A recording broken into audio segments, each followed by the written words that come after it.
Павел, ты вучыўся ў Гарвардзе? І дэмакратыя, яна вельмі моцна зменіцца. Бачым, што ў нас дэмакраты няма 30 гадоў, а ты гаворыш, што штучны інтэлект яшчэ больш дэмакратыю знішчыць. AI спрасціць яму працу. AI губасік. Ну, AI, я думаю, хутчэй заменіць яго, наколькі кітайцы, расіяне спрабуюць атруціць мадэлі, так, пакуль іх абучаюць. Америка — это самая магутная краіна свету. Я говорю это не як супрацоўнік амерыканскай медыакарпорацыі. Это ты якраз для БТ зараз даеш. Можна выразаць. І вось яны бачаць, што адбываецца з Трампам, яны бачаць нейкія там паралелі, яны са мной размаўляюць пра гэта, бо яны пачалі Еўропу бачыць як добрую альтэрнатыву, якой там даступная страхоўка. Яны яшчэ не чулі, не бачылі коштаў у стаматолагаў беларускіх. Павел Слілкін — гэта былы беларускі дыпламат, які звольніўся з МЗС у знак пратэсту падчас падзеяў 2020 года. Пазней ён вымушана з'ехаў з Беларусі, вучыўся ў Гарвардзе, але вярнуўся ў Еўропу. Зараз ён займаецца штучным інтэлектам і ўплывам тэхналогій на палітыку. Менавіта пра гэта мы з ім сёння і будзем размаўляць, а таксама пра падзеі ў свеце і пра тое, чаму БДУ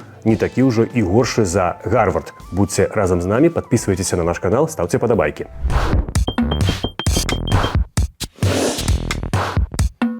Павел, калі мы дамаўляліся на гэтую размову, то ты сам прапанаваў тэму пагаварыць пра ўплыў тэхналогій на палітыку, на будучыню Еўропы, увогуле свету.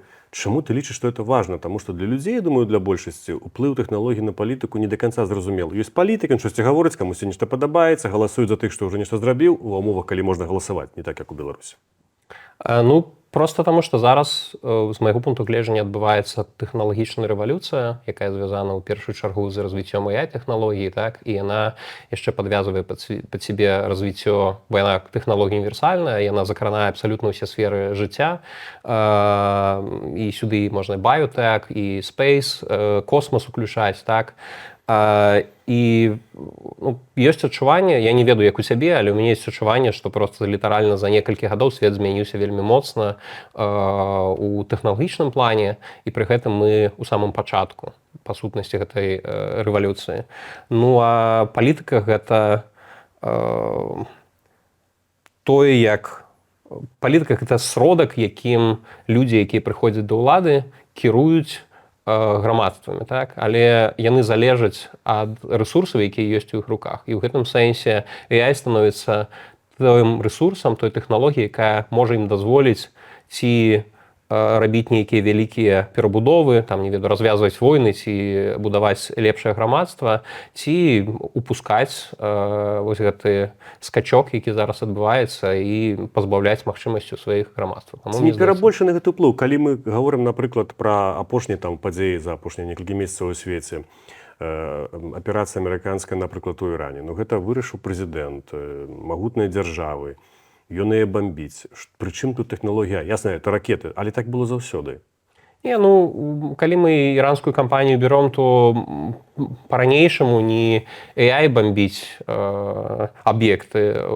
Все роўна галоўным застаецца чалавек. Ёсць такі прынцып у AI-сферы, называецца human in the loop, там, дзе чалавек яшчэ пакуль прымае рашэнне. То бок аўтаномная, поўнасць аўтаномная тэхналогія, асабліва летальныя, яны па сутнасці забароненыя, так? І ну я рады, што гэта так. Але пры гэтым пры планаванні аперацыі, напрыклад, у Венесуэле, ну дзярждэпартамент і кола вакол Дональда Трампа яны выкарыстоўвалі антропік. Зараз яны падпісалі праект супрацоўніцтва з OpenAI, які дапамагаў ім планаваць. Прычым планаваць у тым ліку нанясенне удараў, вызначаць, якія аб'екты могуць быць найбольш важнымі. Бо па сутнасці AI, як бы, ён аналізуе вялікі аб'ём даты, так, і калі табе вельмі хутка трэба прымаць рашэнне, уручную ты гэта рабіць можаш з меншай эфектыўнасці, так, і ты тут можаш даверыць, умоўна, гэта нейкай тэхналогіі. Рашэнне будзе прымаць чалавек. Там ты чуў, здаецца, пра навіну, што там нібыта быў нанесены удар па нейкай школе, дзе там некалькі соцень дзяўчынак іранскіх было забіта. Мы не ведаем, як гэта было, бо гэта, у прынцыпе, інфармацыя з абмежаваным доступам, але калі ўявіць, што спіс аб'ектаў вызначаўся, то бок ён, зразумела, ён гатаваўся звычайнымі людзьмі, але потым не абноўленая ў свой час дата, была загружаная ў AI-інструменты, якія рэкамендавалі ім наносіць аб'екты па тым ці іншым месцы, Ну, вось табе як бы вынік таго, як магло быць. Гэта магла быць чалавечая памылка, гэта можа быць памылка тэхналогіі. Але нават ну, калі проста разважаць трошку пра будучыню, то ну, вось глядзі, в Украіну мы берем канфлікт, які нам бліжэйшы. Ну, зараз дроны, мы карыстаем іх, па сутнасці, вайна ператварылася ў вайну дронаў. Яны ўсе вельмі моцна падвязаны. Яны не працуюць як адзін аб'ект, які ўпраўляецца толькі аператарам, яны працуюць як роі, яны вызначаюць, якія аб'екты, там, як нават чалавек схаваўся, дзе не схаваўся, гэта вызначаецца таксама з выкарыстаннем machine learning і ўсяго астатняга. І ну, гэта роботы, якія таксама з'явяцца, магчыма, на полі боя. Так, гэта тое, што ўжо прыходзіць. Это означае, што это будзе вайна больш эфектыўнай, палітыка будзе больш эфектыўнай, я маю на ўвазе, штучны інтэлект проста нас прывядзе да таго, што ну, ўсё стане значна больш як бы з аднаго боку прасцейшым, і вынік будзе лепшы. А гэта невызначанае пытанне. Мне здаецца, яно залежыць ад таго, як мы, ў прынцыпе, будзем рэгуляваць гэту тэхналогію, які тэхналагічны прагрэс, у прынцыпе, магчыма. Бо тое, што я зараз кажу, гэта ўсё роўна тэорыя, так? Гэта гіпотэзы, якія будуюцца на падставе таго, што мы ведаем пра гэту тэхналогію, як развіваецца там капітал. Што спрацуе, што не спрацуе, ну, тут вельмі складана сказаць, так? Ці будуць людзі больш ваяваць, калі ім стане гэта рабіць прасцей, ці там калі яны будуць менш паміраць. Калі ты не паміраеш, а паміраюць роботы за цябе, то ці ты будзеш больш нападаць на іншыя краіны. Ці наадварот, калі ты заўважыш, наколькі гэтая тэхналогія небяспечная ў вайсковым плане, як было з ядзернай зброі, ці магчыма мы прыйдзем да рэгулявання. І вось табе два розных траекторыі. Мы яшчэ паговорым, а ты, напрыклад, назіраеш у Беларусі дзяржаўны апарат, ён выкарыстоўвае штучны інтэлект увогуле, напрыклад, не ведаю, ну, самая вышэйшая вярхушка Лукашенка вакол яго? Я думаю, што яны карыстаюцца кітайскімі інструментамі. Я не ведаю наконт людзей, якія прям вось там з Александром Лукашенко размаўляюць, і наколькі яны, ў прынцыпе, давяряюць гэтым інструментам, але ў звычайным жыцці я ўпэўнены, што яны карыстаюцца діпсікам. Дарэчы, діпсік у свеце, вось, ну, яшчэ адна такая цікавая штука. ЗША санкцыянуе краіны, напрыклад, Іран, Сірія, Куба, Беларусь, яны не могуць карыстацца OpenAI, ChatGPT і іншымі інструментамі, якімі карыстаемся мы тут. Беларусь, гэтая краіна, яны карыстаюцца діпсікам. У гэтым сэнсе Кітай, ён вельмі лёгка захоплівае гэты Global South, глобальны юг, проста таму, што там няма канкурэнтаў. Ну і Беларусі адсотак карыстання діпсікам, мне здаецца, калі верыць, мне здаецца, гэта было ў Stanford AI індекс, яны кожны год публікуюць індекс тэхналогій, там 56%, вось діпсік 56% рынка займаў. Тое, што яшчэ да 2020 года хутчэй за ўсё было б дзесьці за чатам GPT, антропікам, магчыма, можа, Gemini, так, то зараз гэта ўсё кітайцы. Дарэчы, а як это выглядае з пункту гледжання спажыўца, калі ён карыстаецца чатам GPT, напрыклад, або діпсікам? Ёсць адрозненне ў доступе да інфармацыі. Мы ведаем, што у Кітаі гэта моцна ўсё абмежаванае, там не працуюць сацыяльныя сеткі класічныя, которымі мы карыстаемся. Ёсць нейкія свае аналагі, дзе практычна ты ўсё маеш вычышчанае, там ўсё герметычнае. Ёсць адрозненні, канешне, але большасць, як мне падаецца, палітычнай цэнзуры тычыцца менавіта палітыкі Кітая і ўнутранай сітуацыі Кітая. Там такія сенсітыўныя рэчы, як Тайвань, правы чалавека, уйгуры, minorities, меншасці ў Кітаі. Тое, што тычыцца Беларусі, я не памятаю, але мне здаецца, дзесьці паўгады таму выходзіў нейкі рэпартаж нават на беларускім медыа, дзе спрабавалі людзі ў діпсіка даведацца пра рэвалюцыю 20-го года. Ён даволі шчыра распавёў так, як, у прынцыпе, яно і было. То бок ён там не распавядаў пра тое, што Александр Григорьевич шчыра перамог на выбарах, а ўсе астатнія былі там змагары, якія разваліць краіну хацелі. Ён распавёў па фактах.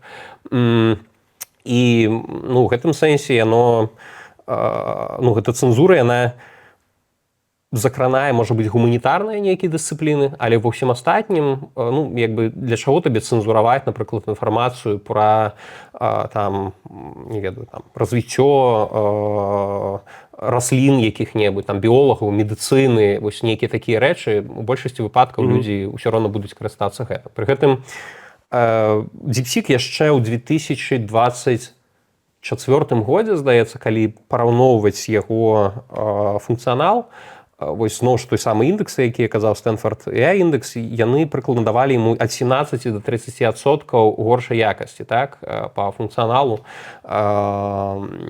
перад амерыканскімі мадэлямі, перад чытам GPT, яны, здаецца, з ім параўноўвалі. Зараз гэта розніца менш за 3%. То бок яны літаральна за таксама вучацца паводле ўсіх гэтых алгарытмаў. Яны вучацца, яны вельмі добра капіруюць, яны робяць спецыяльныя аперацыі, то бок фіксуюць еўрапейскія, амерыканскія даследчыкі і дзяржавы, наколькі кітайцы, расіяне спрабуюць атруціць мадэлі, так, пакуль іх абучаюць, як яны спрабуюць тэхналагічныя навінкі, якія распрацаваныя, як яны спрабуюць скрасці іх. І гэта вельмі такая цікавая таксама рэч, ці DeepSeek пабудаваў гэту тэхналогію, якая там у сотні разоў таннейшая, чым амерыканская, яна таннейшая, бо яны проста скралі яе і там падландавалі сабе, так, ці яны насамрэч выбудавалі інжынерна інакш. Я тут не беру на сябе як бы права вырашаць, бо мне проста не хапае тэхналагічных ведаў, і я думаю, што шчыра кажучы, нават людзям, якіх яны ёсць, проста не хапае інфармацыі пра тое, як гэта насамрэч адбываецца. Але факт застаецца фактам. Гэта гэп паміж амерыканскімі мадэлямі, кітайскімі, ён памяшаецца. Але патлумач, ласка, што такое ўплыў тэхналогій, напрыклад, на палітыку? Для людзей, я думаю, што ў большасці гэта абстракцыя. Як я ўжо казаў на пачатку, ёсць палітык нейкі, которые штосьці гавораць праз сродкі масавай інфармацыі, людзям або ён падабаецца, або не падабаецца. І па вялікім рахунку, пра што мы кажам, калі мы кажам пра ўплыў тэхналогій на палітыку? Слушай, першае, тое, што мне прыходзіць у галаву, гэта вось уяві, што свет зараз знаходзіцца ў гонцы за кальцом вось гэтага Lord of the Rings, Власцілін калец. Так, вось якая дае поўную табе ўладу. Вось філасофскі канцэпт, як мінімум часткі тэхналагічных гэтых бізнесоўцаў і палітыкаў, якія з імі знаходзяцца ў вельмі цесных адносінах, заключаецца ў тым, што развіццё сучасных AI можа прывесці вось да развіцця AGI, гэта такі звышінтэлекта, які зможа абучаць себе сам. То бок табе зараз мы абучаем гэтай мадэлі, але калі яны стануць больш прадуктыўнымі, больш разумнымі, чым самы лепшы чалавек, ці там усё чалавецтва разам, то значыцца ён себе зможа навучаць лепш, чым мы. І ў гэты момант адбываецца як бы выбух прадуктыўнасці, то бок яна будзе проста расці ў геаметрычнай прагрэсіі. Гэта ўсё зноў ж такі тэорыя, так? Гэта можа ніколі не адбыцца. Але факт у тым, што шмат які амерыканскія кампаніі не спрабуюць дасягнуць гэта моманту, калі ён адбудзецца. І ў гэтым сэнсе твой інтарэс гэта прыйсці туды першым. Бо калі кітайцы туды прыйдуць, то свет будзе належаць ім. Калі ты туды прыходзіш першым, то свет будзе належаць табе.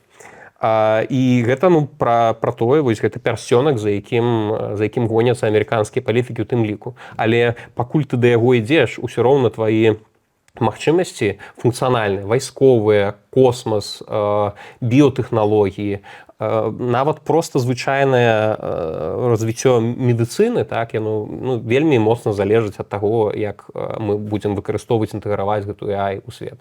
І вось у гэтым сэнсе кітайская мадэль, яна трошачку адрозніваецца ад амерыканскай, яны таксама вядуць гэту гонку за AGI, але яны паралельна больш эфектыўна інтэгруюць AI проста зараз вось гарызантальна па грамадству. То бок у медыцыну, там, у паркі аўтамабільныя, у сельскае хазяйства, сельскую гаспадарку. Бо ім гэта прасцей рабіць, бо іх дзяржава кантралюецца ўрадам, які мае вось права распараджацца і размазваць гэта, умоўна кажучы, пласт тэхналагічнага багатства па ўсяму грамадству. Ты гаворыш пра Кітай, гаворыш пра ЗША, а дзе Еўропа? Это добрае пытанне. На жаль, Еўропа спрабуе пакуль ісці шляхам рэгуляваць тэхналогіі, якія не выпрацоўвае. То бок мы рэгулюем, але пры гэтым тое, што мы рэгулюем, нам не належыць. Мне здаецца, гэта шлях добры з пункту гледжання бяспекі карыстальніка, але вельмі дрэнны з пункту гледжання будучыні. То бок мы проста губляем нават магчымасці пазмагацца, паўдзельнічаць у гэтым спаборніцтве. Прабач, адразу перабіў цябе. Была гісторыя, здаецца, з Твіттером, так, увогуле сацыяльнымі сеткамі амерыканскімі, которые і ў Еўропе рэгулююцца на такім федэральным узроўні, маецца на ўвазе на ўзроўні Еўразвяза. У Амерыцы такога няма. І еўрапейцы тлумачаць, мы абмяжоўваем, таму што мы не прымаем, напрыклад, там фашысцкую, нацысцкую, некую там радыкальную ідэалогію, мы не хочам, каб нашы людзі это все хавалі і потым менавіта станавіліся людзьмі такіх поглядаў, прымалі рашэнні з пункту гледжання вот ненавісці да іншых людзей. Ну то ж правільна ці не? Не, гэта ўсё правільна, просто размова ідзе пра трошку іншае. Калі ты рэгулюеш Twitter, то еўрапейскае грамадства без Twitter абыдзецца. Мы нават і без Фейсбука маглі б абысціся. Гэта не такая тэхналогія, якая будуе будучыню. Гэта энтэртэймент, па сутнасці. Нетворкінг яшчэ там ёсць, так? Прыбач, палітыкі моцна ўплываюць. Памятаем эту гісторыю з уплывам аналітикса тых мэты ўсё Фейсбука на амерыканскія выбары. Не, все, я згодны, я просто хочу давесці думку, што у параўнанні з тым, як AI будзе ўплываць на гэта, просто непараўнальныя рэчы. І калі ты не будуеш свае AI-мадэлі, якія змогуць потым працаваць у тваіх інтарэсах, яны павінны быць яшчэ канкурэнтназдольнымі, то ўсё, што ты робіш, гэта ты рэгулюеш гэтыя і іншыя кампаніі. У гэтым сэнсе у цябе leverage твой, вось вага твая ў гэтых адносінах, яна малая, бо ты нават не можаш нічым замяніць. Не, я кажу хутчэй пра той філасофскі падыход да таго, што мы абмяжуем, можна інакш называць, мы уводзім нейкія правілы. І потым нас ніхто не будзе папракаць, што ў нас там, не ведаю, вольніца, разгул дэмакратыю, тым сэнсе, што гэта не будзе працаваць супраць нас. Бо зараз многія кажуць, ну як это вы выводзіце паўсюль, і людзі будуць страчваць працу. Будуць на вуліцы, магчыма, сацыяльныя канфлікты за гэта пачнуцца, я не ведаю, беспрацоўе, там алкагалізм і ўсё іншае. А в Еўропе могуць сказаць, а мы так акуратна будзем з галавой падыходзіць. Все так, але калі паглядзець на гісторыю развіцця тэхналогій немагчыма спыняць. То бок тэхналогіі яны заўсёды распаўсюджваюцца, і тэхналогіі становяцца таннейшымі. То бок тое, што было раней дарагім, яно там у некалькі дзесяткі, сотні разоў станецца таннейшым. Мы гэта нават у AI таксама назіраем. Там нават ёсць такі класічны прыклад, які прыводзіць, калі, здаецца, ён тычыцца друкавання кнігаў, то бок друкавання, вось калі у адной з імперый, мне здаецца, гэта было пра Турэччыну, пра Асманскую імперыю, там забаранілі вось кнігадрукаванні, бо яны лічылі, што гэта як бы тое, што павінна кантралявацца ці там належыць вось толькі там султану, умоўна кажучы. Ну, выніку кнігадрукаванне ў іншых краінах дасягнула нейкіх узроўняў, а яны ў гэты час адставалі. У выніку ім прыйшлося ўсё роўна гэта зрабіць. То бок табе прыйдзецца саступаць развіццю тэхналогій, прымаць гэта. І абсалютна нармальна, калі ты нешта рэгулюеш, калі ў цябе гэта тэхналогія развіваецца. Але калі яна развіваецца ў іншых рэгіёнах, якія ад цябе не залежаць яшчэ і па магутнасці эканамічнай, там, вайсковай, мацнейшай за цябе, то ты становішся проста жертвай таго, што ў цябе, ахвяра таго, што ў цябе гэта няма. Я зараз патлумачу. AI будуецца па сутнасці, вось, ну, я такі даю вобраз. Вось памятаеш, калі людзі раней думалі пра то, як наш свет пабудаваны, яны ўяўлялі сабе, што ёсць вось чарапаха, 3 кіты, і вось на іх земля, на спінах гэтых чарапаха, 3 сланы, і на спінах гэтых сланоў ляжыць земля. Вось калі ўявіць прагрэс AI вось у такім вобразе, то 3 слана гэта будзе доступ інвестыцый, то бок капітал. Другі слон гэта будзе computing power, то бок вылічальныя тэхналогіі плюс электрычнасць. То бок я іх разам ставлю, іх можна паасобку, але ну давай іх засунем у аднаго умоўна гэта слона. Трэці гэта будуць чыпы, выпрацоўніцтва чыпаў. І ўсё гэта стаіць на самым важным, гэта talent pool, то бок пул талантаў, які ёсць у нас там тэхналагічных людзей, якія могуць развіваць гэтую тэхналогію. І вось калі аналізаваць па тым, што ў нас маем, ну вось глядзі, за мінуўшы год у ЗША прыватныя інвестыцыі ў AI яны склалі $286 мільярдаў. Еўрапейскія ў 14 разоў менш, 21 мільярд. Кітайскія мы не ведаем, бо там не прыватныя кампаніі ўкладаюць, а дзяржаўныя. Але калі прыкладна падлічыць, гэта будзе каля 80-100 мільярдаў, таксама нашмат больш, чым еўрапейцы. Пры гэтым венчурных кампаній, якія, напрыклад, у іх там $50 мільярдаў ёсць, там пул грошай, якімі яны могуць карыстацца, у Еўропе зеро, то бок увогуле іх няма. У ЗША, прабач, не 50 мільярдаў, а 5 мільярдаў. У ЗША такіх кампаній больш за 50. То бок гэта такі слонік, ну, у Еўропе даволі слабы, проста няма грошай, якія мы маглі бы выкарыстоўваць, якія даступныя для стартапаў, для развіцця тых тэхналогій. Другі слон, вось пра computing power, я казаў, электрычнасць, ну, па-першае, у Еўропе праблемы вялікія з доступам да электрычнасці. Так, санкцыі супраць Расіі, дагэтуль павестка зелёная, ёсць пазакрывалі ядравыя гэтыя станцыі. І просто няма, у прынцыпе, на чым трэніраваць свае мадэлі. Пры гэтым у ЗША яны рэгулююць гэта нашмат менш, чым у Еўропе, і таму яны могуць вельмі хутка будаваць дата-цэнтры. У аднаго Гугла магчымасцяў кампутарнай вылічальнасці, так, computing power, ён больш, чым усёй Еўропы разам. Пры гэтым адказ Еўропы на гэта пабудаваць 5 гігафакторыс, яны называюць, гэта такі вельмі глобальны, вялікі еўрапейскі праект, як нібыта мы будзем скарачаць нас там доступ, или як мы будзем развіваць тэхналогію. Але калі ты параўнаеш гэта пакладзеш на паперу і паглядзіш по capacity, по магчымасцях, якія нам гэты гігафакторыс дадуць, то ў параўнанні з амерыканскімі гэта не тое, што не скароціць, яно толькі паменшыць. Павялічыць наше адставанне, бо Google, Meta, Amazon, яны будуюць свае дата-цэнтры, якія нашмат больш магутныя і нашмат хутчэй. То бок зараз Еўропа адстае ад амерыканцаў па computing power там прыкладна ў 10 разоў. У 28 годзе это адставанне будзе 50 разоў, а ў 30-м уже 200 разоў. Ну, то бок незразумела, адкуль мы, у прынцыпе, гэта свайго слона будзем там. Так, я прабачу, але пытанне, а што ў гэтым кепска? Ну добра, ці гэта азначае, што ў Еўропе людзі жыць будуць бядней, што будзе менш бяспекі, менш камфорту? Ну, давай я скончу, так? Прабач, я ведаю, это доўга вельмі. Гавары. Трэцяе, это пра чіпы. Еўропа ў 90-м годзе 44% рынку чіпаў кантралявала. Зараз мы кантралюем 8-10% чіпаў. Так, Голландыя адна самая ключавая краіна ў Еўропе. Яна чіпы не выпрацоўвае, бок яна ў ланцужку выпрацоўніцтва чіпаў, так, там вельмі важныя, яны манапаліст па сутнасці, але як бы саміх чіпаў вось, ну, як бы мы не выпрацоўваем. І праблема нават не ў тым, што толькі 8-10% было 40%, пры тым, што 8-10% з гэтых чіпаў 0, абсалютна 0, гэта тыя, якія падыходзяць для AI. Усе яны занадта вялікія і занадта слабыя, каб вось сапраўды канкураваць у гэтым. То бок, выпрацоўніцтва ідзе ў Тайвані, зараз Дональд Трамп спрабуе перанесці частку ў ЗША, то бок у нас і тут залежнасць вельмі вялікая. Ну, толькі што вось кампанія, якую ты назваў, у Галлянды, яна проста мае свой нейкі малы ўплыў, у тым сэнсе, што без яе гэта выпрацоўніцтва зараз немагчымае. Ну і вось пул талантаў, гэта тое, што дзякуючы Дональду Трампу у Еўропе якраз як бы захоўваецца, бо там міграцыйныя абмежаванні, там, здаецца, каля 86% проста было падзенне па колькасці AI researchers, даследавальнікаў, якія паехалі ў ЗША там у мінушым годзе ў параўнанні з годам раней. То бок таланты пакуль як мінімум мы можам захаваць. І у нас вельмі моцная школа ў Швейцарыі, інжынерная, тэхналагічная. Гэта тое, на чым мы можам гэта будаваць. Але ўсё астатняе, што я сказаў, як бы, на жаль, слабое. Чаму гэта важна?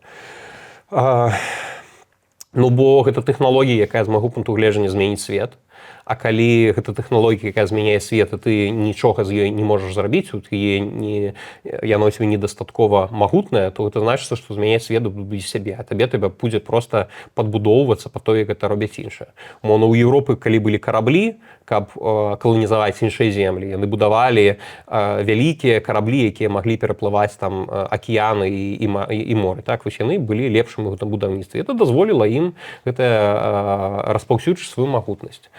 Тое самае з іншымі абсалютна тэхналогіямі. Там, у тых, у каго быў кампутер, у тых, у каго быў інтэрнэт, яны будавалі тэхналагічныя карпарацыі, якімі зараз мы карыстаемся. AI проста гэта адзін з эпізодаў, і калі ты ў ім уступаеш, то гэта значыцца, што будучыня будзе належаць камусьці іншаму. А тое, што рэгуляванне, ніхто не спрачаецца, рэгуляванне гэта добра, як бы пытанне проста ў нейкім балансе. Я, зноў ж такі, не думаю, што праблемы Еўропы толькі ў тым, што мы занадта рэгулюем усё. Але вось, зноў ж такі, адзін прыклад. XAI, кампанія Ілона Маска, яна будуе у ЗША, я не памятаю, які штат, але, карацей, вельмі магутны таксама свой дата-цэнтр. Яны дамовіліся літаральна там вельмі хутка на тое, каб атрымаць усе дазволы. Так, гэта вельмі дрэнна для экасістэмы. То бок яны там будуць выкарыстоўваць рэкі, яны будуць, можа, там шмат чаго забруджваць, яшчэ і людзям будуць мала плаціць, якія там працуюць, бо гэта трэба рабіць танней. Але ў 28 годзе ў іх будзе Power, якая дазволіць ім будаваць вось гэту тэхналогію. У Еўропе для того, каб атрымаць дазвол у Германії, напрыклад, на будаўніцтва нечага таго, гэта ад 5 до 10 гадоў трэба. Ну вось як бы дзе баланс? Мне здаецца, што ў Еўропе ён трошачку скошаны і ў гэтым сэнсе неадпаведны таму, якія выклікі стаяць перад ёй. Не так давно на гэтай канапе сядзеў айці-барада, беларускі айці-блогер Алексей Картынік, і ён сказаў, што Беларусь праспала, напрыклад, AI-рэвалюцыю. Як ты ацэньваеш, што такі Беларусь у свеце айцішнікаў гэта краіна магутная. Ясна, што не ўсё, што айці это AI адначасова, але тым не менш нашы распрацоўшчыкі, якое яны ўмеюць збудавацца, распрацоўваць нешта цікавае. І зноў, як і мы з'яўляецца часткай Еўропы, так, і таму у нас самае магутнае, самае лепшае, што ў нас ёсць, гэта менавіта пул талантаў. То бок у нас дагэтуль вельмі моцная інжынерная адукацыя, у нас дагэтуль ёсць людзі, якія маглі б атрымліваць і будаваць нешта моцнае, але ўсё астатняе у нас вельмі слабое. То бок у нас няма грошай, каб гэта развіваць, у нас няма інфраструктуры, каб гэта рабіць. Ну, у нас ёсць атамная электрастанцыя, якая, магчыма, магла даваць шмат электраэнергіі, але, на жаль, як бы проста сама па сабе земля, у якую гэта зерне талентаў ты кінеш, яно там не прарасце. І таму мы, па сутнасці, можам расціць людзей, якія будуць з'язджаць, ну, у Еўропу, магчыма, але хутчэй за ўсё ў Злучаныя Штаты, якія будуць гэта рабіць. А як гэта зрабіць зараз у Беларусі, ну, мне вельмі складана сказаць. Плюс, сама па сабе, разумееш, AI як тэхналогія, яна вельмі моцна дае перавагу крупным краінам, у якіх ёсць шмат электраэнергіі, шмат рэсурсаў, шмат чалавечага капіталу, шмат грошай, і ў гэтым нават самая развітая краіна, самая багатая, яна ўсё роўна будзе адставаць, бо ў яе проста менш рэсурсаў. У нас АЭС ёсць у Беларусі. Ну, АЭС ёсць, так, АЭС ёсць. Пытанне, як яго выкарыстоўваць, як бы, нават калісьці яны майніць збіраліся, там, крыпту, не ведаю, мне здаецца, не майніць. Там не ўсе энергаблокі працуюць, увогуле, на прастойвае практычна палову часу. Але калі мы говорим просто про AI, разумееш, большасць людзей, яна хутчэй з недаверам глядзіць чаму, таму што яно скрадзе месца працы. Мы бясконца пра гэта гаворым таксама, я сваіх гасцей пра гэта пытаюся. І якім тады павінен быць адказ свету на гэта? Уводзіць нейкі гарантаваны доход, ці што? Ну як вот з пункту гледжання этычнага гэта распрацоўваецца, таму што гаворкі нейкіх футуролагаў доходзяць до таго, што знікне цэлы сярэдні клас у некаторых краінах, паколькі проста гэтыя работы, все там інтэлектуальныя, там бухгалтарскія, фінансавыя, все будзе рабіць калькулятар пад назвай AI. Добрае пытанне, і сапраўды яно хвалюе, мяне таксама хвалюе, але тут няма відавочнага адказу. То бок я якраз прыхільнік таго пункту гледжання, што сапраўды вельмі шмат працоўных месцаў мы згубім, калі не ў кароткатэрміновай перспектыве, то ў сярэдняй ці доўгатэрміновай перспектыве. Але ёсць две групы людзей, якія ў тым ліку працуюць у AI-індустрыі, і першае кажа пра тое, што літаральна там 40-60% людзей могуць быць заменены там у бліжэйшыя 5 гадоў. Пры гэтым, мне здаецца, OECD, прабач, я не памятаю, як гэта па-руску, арганізацыя супрацоўніцтва ў Еўропе. Так, туды, куды ўваходзяць гэтыя развітыя еўрапейскія краіны, яны, здаецца, рабілі прагноз, што вось у high-developed countries, в высокаразвітых краінах, як бы, ну, як мінімум, белыя варатнічкі, тое, што мы зразумеем, там 60% з іх могуць быць заменены. Наколькі гэты прагноз адпаведны рэчаіснасці, я не ведаю, але мне зразумела іх логіка. Людзі, якія пра гэта кажуць, яны кажуць, глядзі, раней, калі мы ездзілі на телеге там, з лошадзю, так, там быў пагоншчык, то прыйшла тэхналогія трактара, яна заменіла толькі лошадь. А пагоншчыкам застаўся кіроўца трактара. Ну, ёсць трактары ўжо таксама беспілотныя. Вось. І ў гэтым сэнс, то вось гэта тэхналогія яна замяняе абсалютна ўсё. То бок яна замяняе і трактарыста, і лошадь, і телегу, і пры гэтым яна яшчэ можа там пул усіх гэтых трактароў па ўсяму полю і кіраваць ім могуць таксама AI-агенты. У тэорыі, у перспектыве. Гэта, гэта ў прынцыпе зараз ужо шмат у чым магчыма. Куды гэтыя людзі пойдуць? Ці вось раней у нас былі там таксісты, так, кіроўцы аўтобусаў. Калі зараз іх заменяюць у Каліфорнію, Кітаі будуюць цэлыя індустрыі, дзе чалавек проста не патрэбны, куды гэта людзі ідуць. Яны тэарэтычна перавучваюцца кудысьці. Вось. І гэта, тут я цябе падводжу пад альтэрнатыўную групу людзей. Вось, напрыклад, CEO NVIDIA Дженсен Хуанг, ён кажа пра тое, што не, яно будзе як раней заўсёды, гэта тэхналогія проста перабудуе свет і створыць новыя працоўныя месцы. Які канкрэтна, я не чуў ад яго, так, як ён гэта сабе бачыць, але вось, яго думка заключаецца ў тым, што мы заўсёды перабудоўваліся, тэхналогія вызваліць нас ад нейкіх там складаных руцінных задач, даст нам новыя індустрыі, загрузіць нас яшчэ больш, кампаніі, якія эту AI развіваюць, яны будуць расці, значыць, ствараць новыя працоўныя месцы. Вось, это яго задача супакойваць людзей, таму што ён на гэтым грошы зарабляе. Раней, калі чалавек губляў работу, напрыклад, умоўна кажучы, у нейкім офісе, так, ён думаў, пайду там працаваць, напрыклад, касірам у краму. Ты цяпер прыходзіш у краму, там самаабслуговыя касы і практычна сядзіць адзін або два касіра і ўсё, а рэшта, і ты нават тут уже не пойдзеш. І людзі хвалююцца, і часамі журналісты хвалююцца, таму што не кепскія тэксты часам піша AI, хаця я ўжо адрозніваю іх, канешне, ад чалавечых. Так. Гэта зноў ж такі пытанне часу, мне здаецца, калі яны змогуць пісаць так, калі будзе адрозніць, вельмі складана. Дарэчы, вось, зараз літаральна адбываюцца, там пару дзён таму адбываліся выпускныя амерыканскіх ВНУ, і спікеры, якія прыходзілі і казалі пра AI, іх студэнты проста не асвіствалі, а гудзелі, то бок яны выказвалі сваё незадавальненне, бо яны зараз выходзяць на рынок, які на які вельмі цяжка патрапіць. Сітуацыя такая, што людзі шукаюць працу там па 1-2 гады, яны разумеюць, што AI, магчыма, адбярэ яшчэ больш працы, яны патрацілі там сотні тысяч даляраў на іх адукацыю, іх бацькі патрацілі, і вось зараз ім выходзяць і распавядаюць пра тое, як гэта тэхналогія, як цудоўна яна можа змяніць свет, і, канешне, моладзь, яна вельмі часта рэагуе скептычна, бо яны не бачаць проста гарантыю. У гэтым сэнсе, вяртаючыся да таго, што мы казалі пра Еўропу, можа быць, гэтым студэнтам еўрапейскі падыход быў бы лепш. Магчыма, я просто зноў вярнуся да гэтага прыкладу сацыяльных сетак Твіттеру, як працуюць алгарытмы AI, это ж ужо не чалавек кантралюе. Я прагортваю сваю стужку і на Іксе. Часам я лайкаю нейкія пасты інфармацыйныя для сябе, просто каб пазней пабачыць, што я полюбіў, і прачытаць да канца, бо не адразу ёсць час на гэта. Але алгарытм спрацоўвае так, што ён мне потом бясконца падсоўвае гэту тэматыку, хаця яна мяне не цікавіць. І гэта ж змяняе розум людзей, і гэта фактычна, я не ведаю, так назваць правільна, гэта маніпуляцыя. І людзі пазней робяць выбары, зыходзячы з такой маніпуляцыі з працы алгарытмаў. І гэта велізарная небяспека, і з гэтым ніхто не змагаецца. Гэта факт. Я просто думаю, што гэта не тое, каб нешта новае.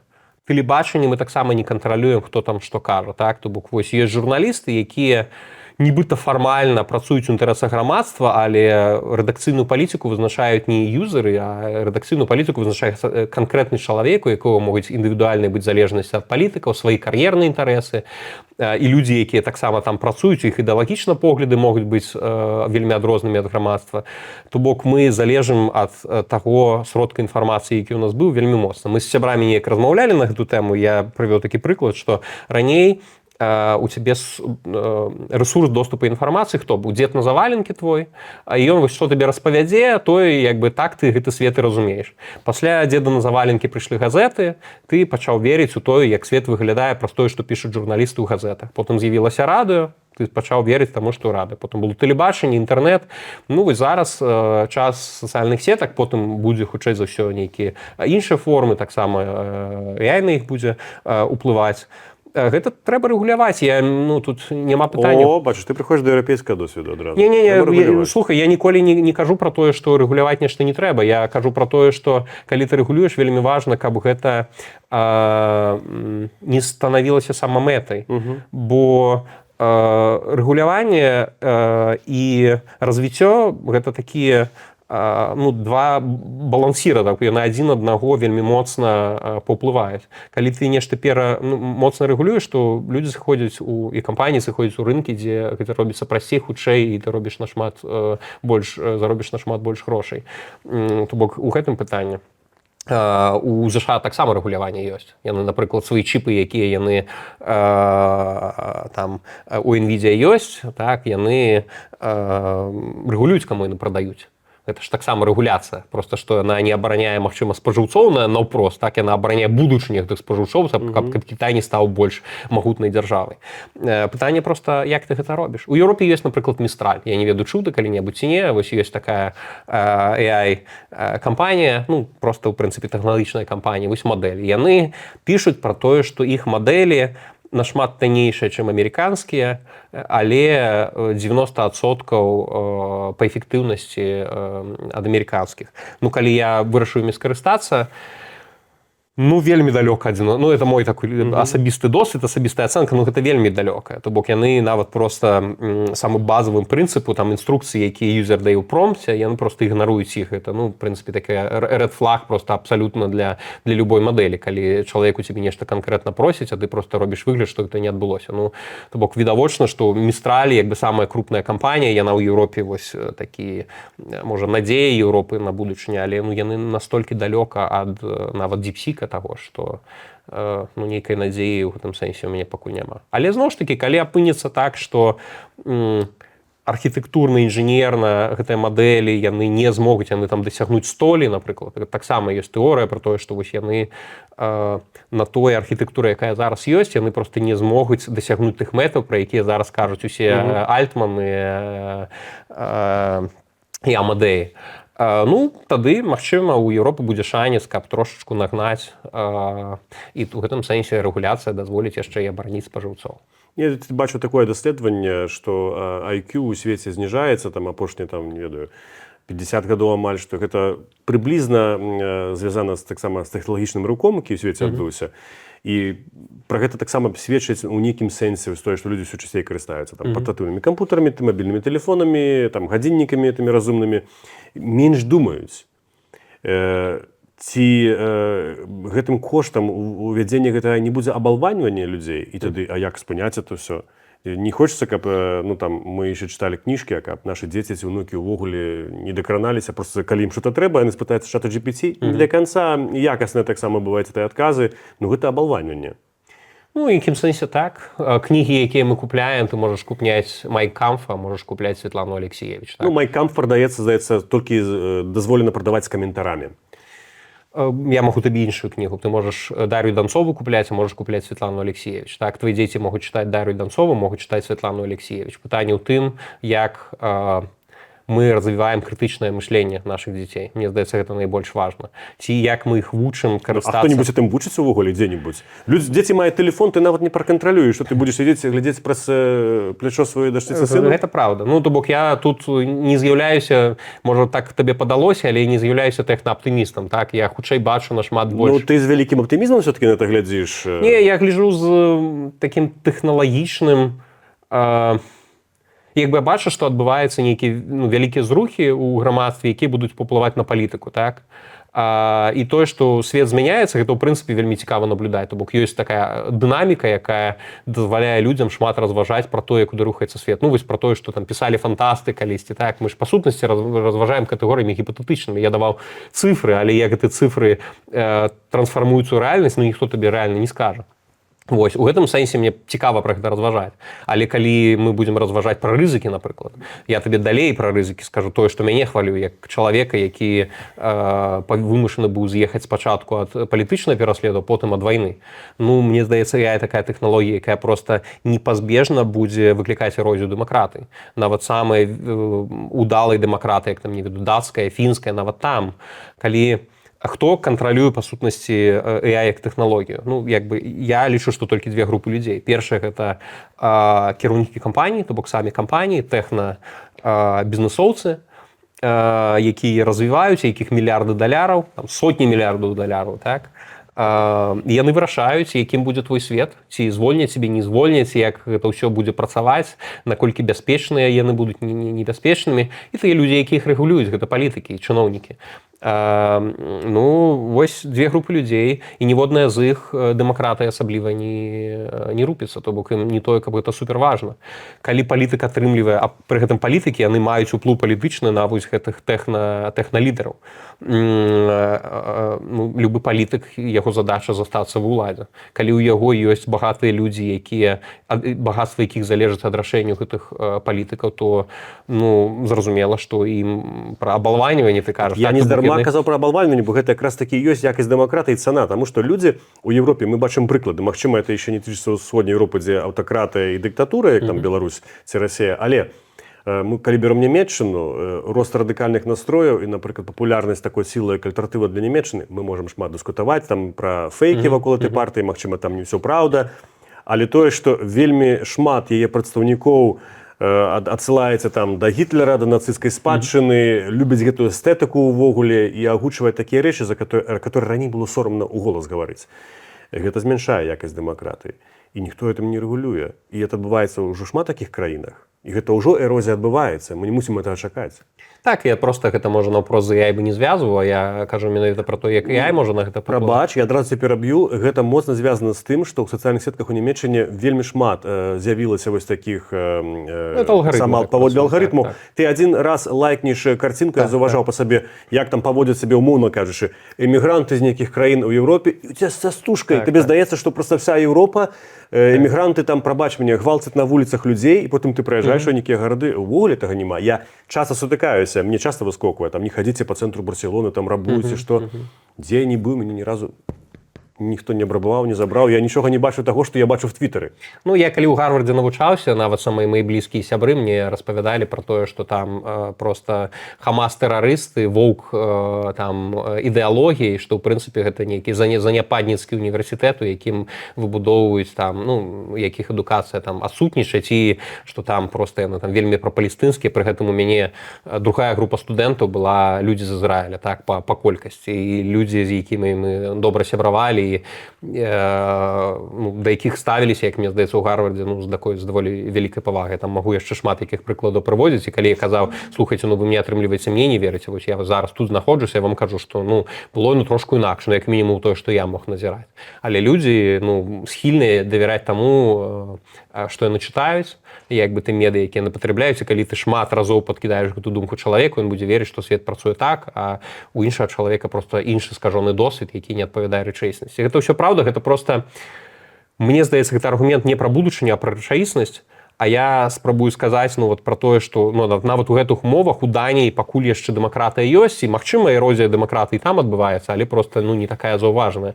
AI дазволіць канцэнтраваць уладу ў руках гэтых людзей нашмат больш эфектыўна, бо ну, уяві проста такую цифровую дыктатуру, вось якую Кітай будуе, дзе у цябе ўсе абсалютна інфраструктура тэхналагічная, ад камер да спажывання, колькі ты там што замаўляеш, рэстараны, паходы, гэта ў прынцыпе ўжо ў Кітаі ёсць. Гэта падначальваецца там нейкай сістэме, якая аналізуе ўсю дату пра цябе, і то бок яна пра цябе ўсё ведае. Табе там пункты даюць нейкія за нешта, ставіць сабе паводле нейкіх там катэгорый. Сацыяльны рэйтынг. Ну вось уяві, што ты дацкі палітык, які хоча пераабрацца. І ў цябе проста ў цябе ёсць, як у дзяржавы, у любой выпадку больш інструменты, больш рэсурс ёсць.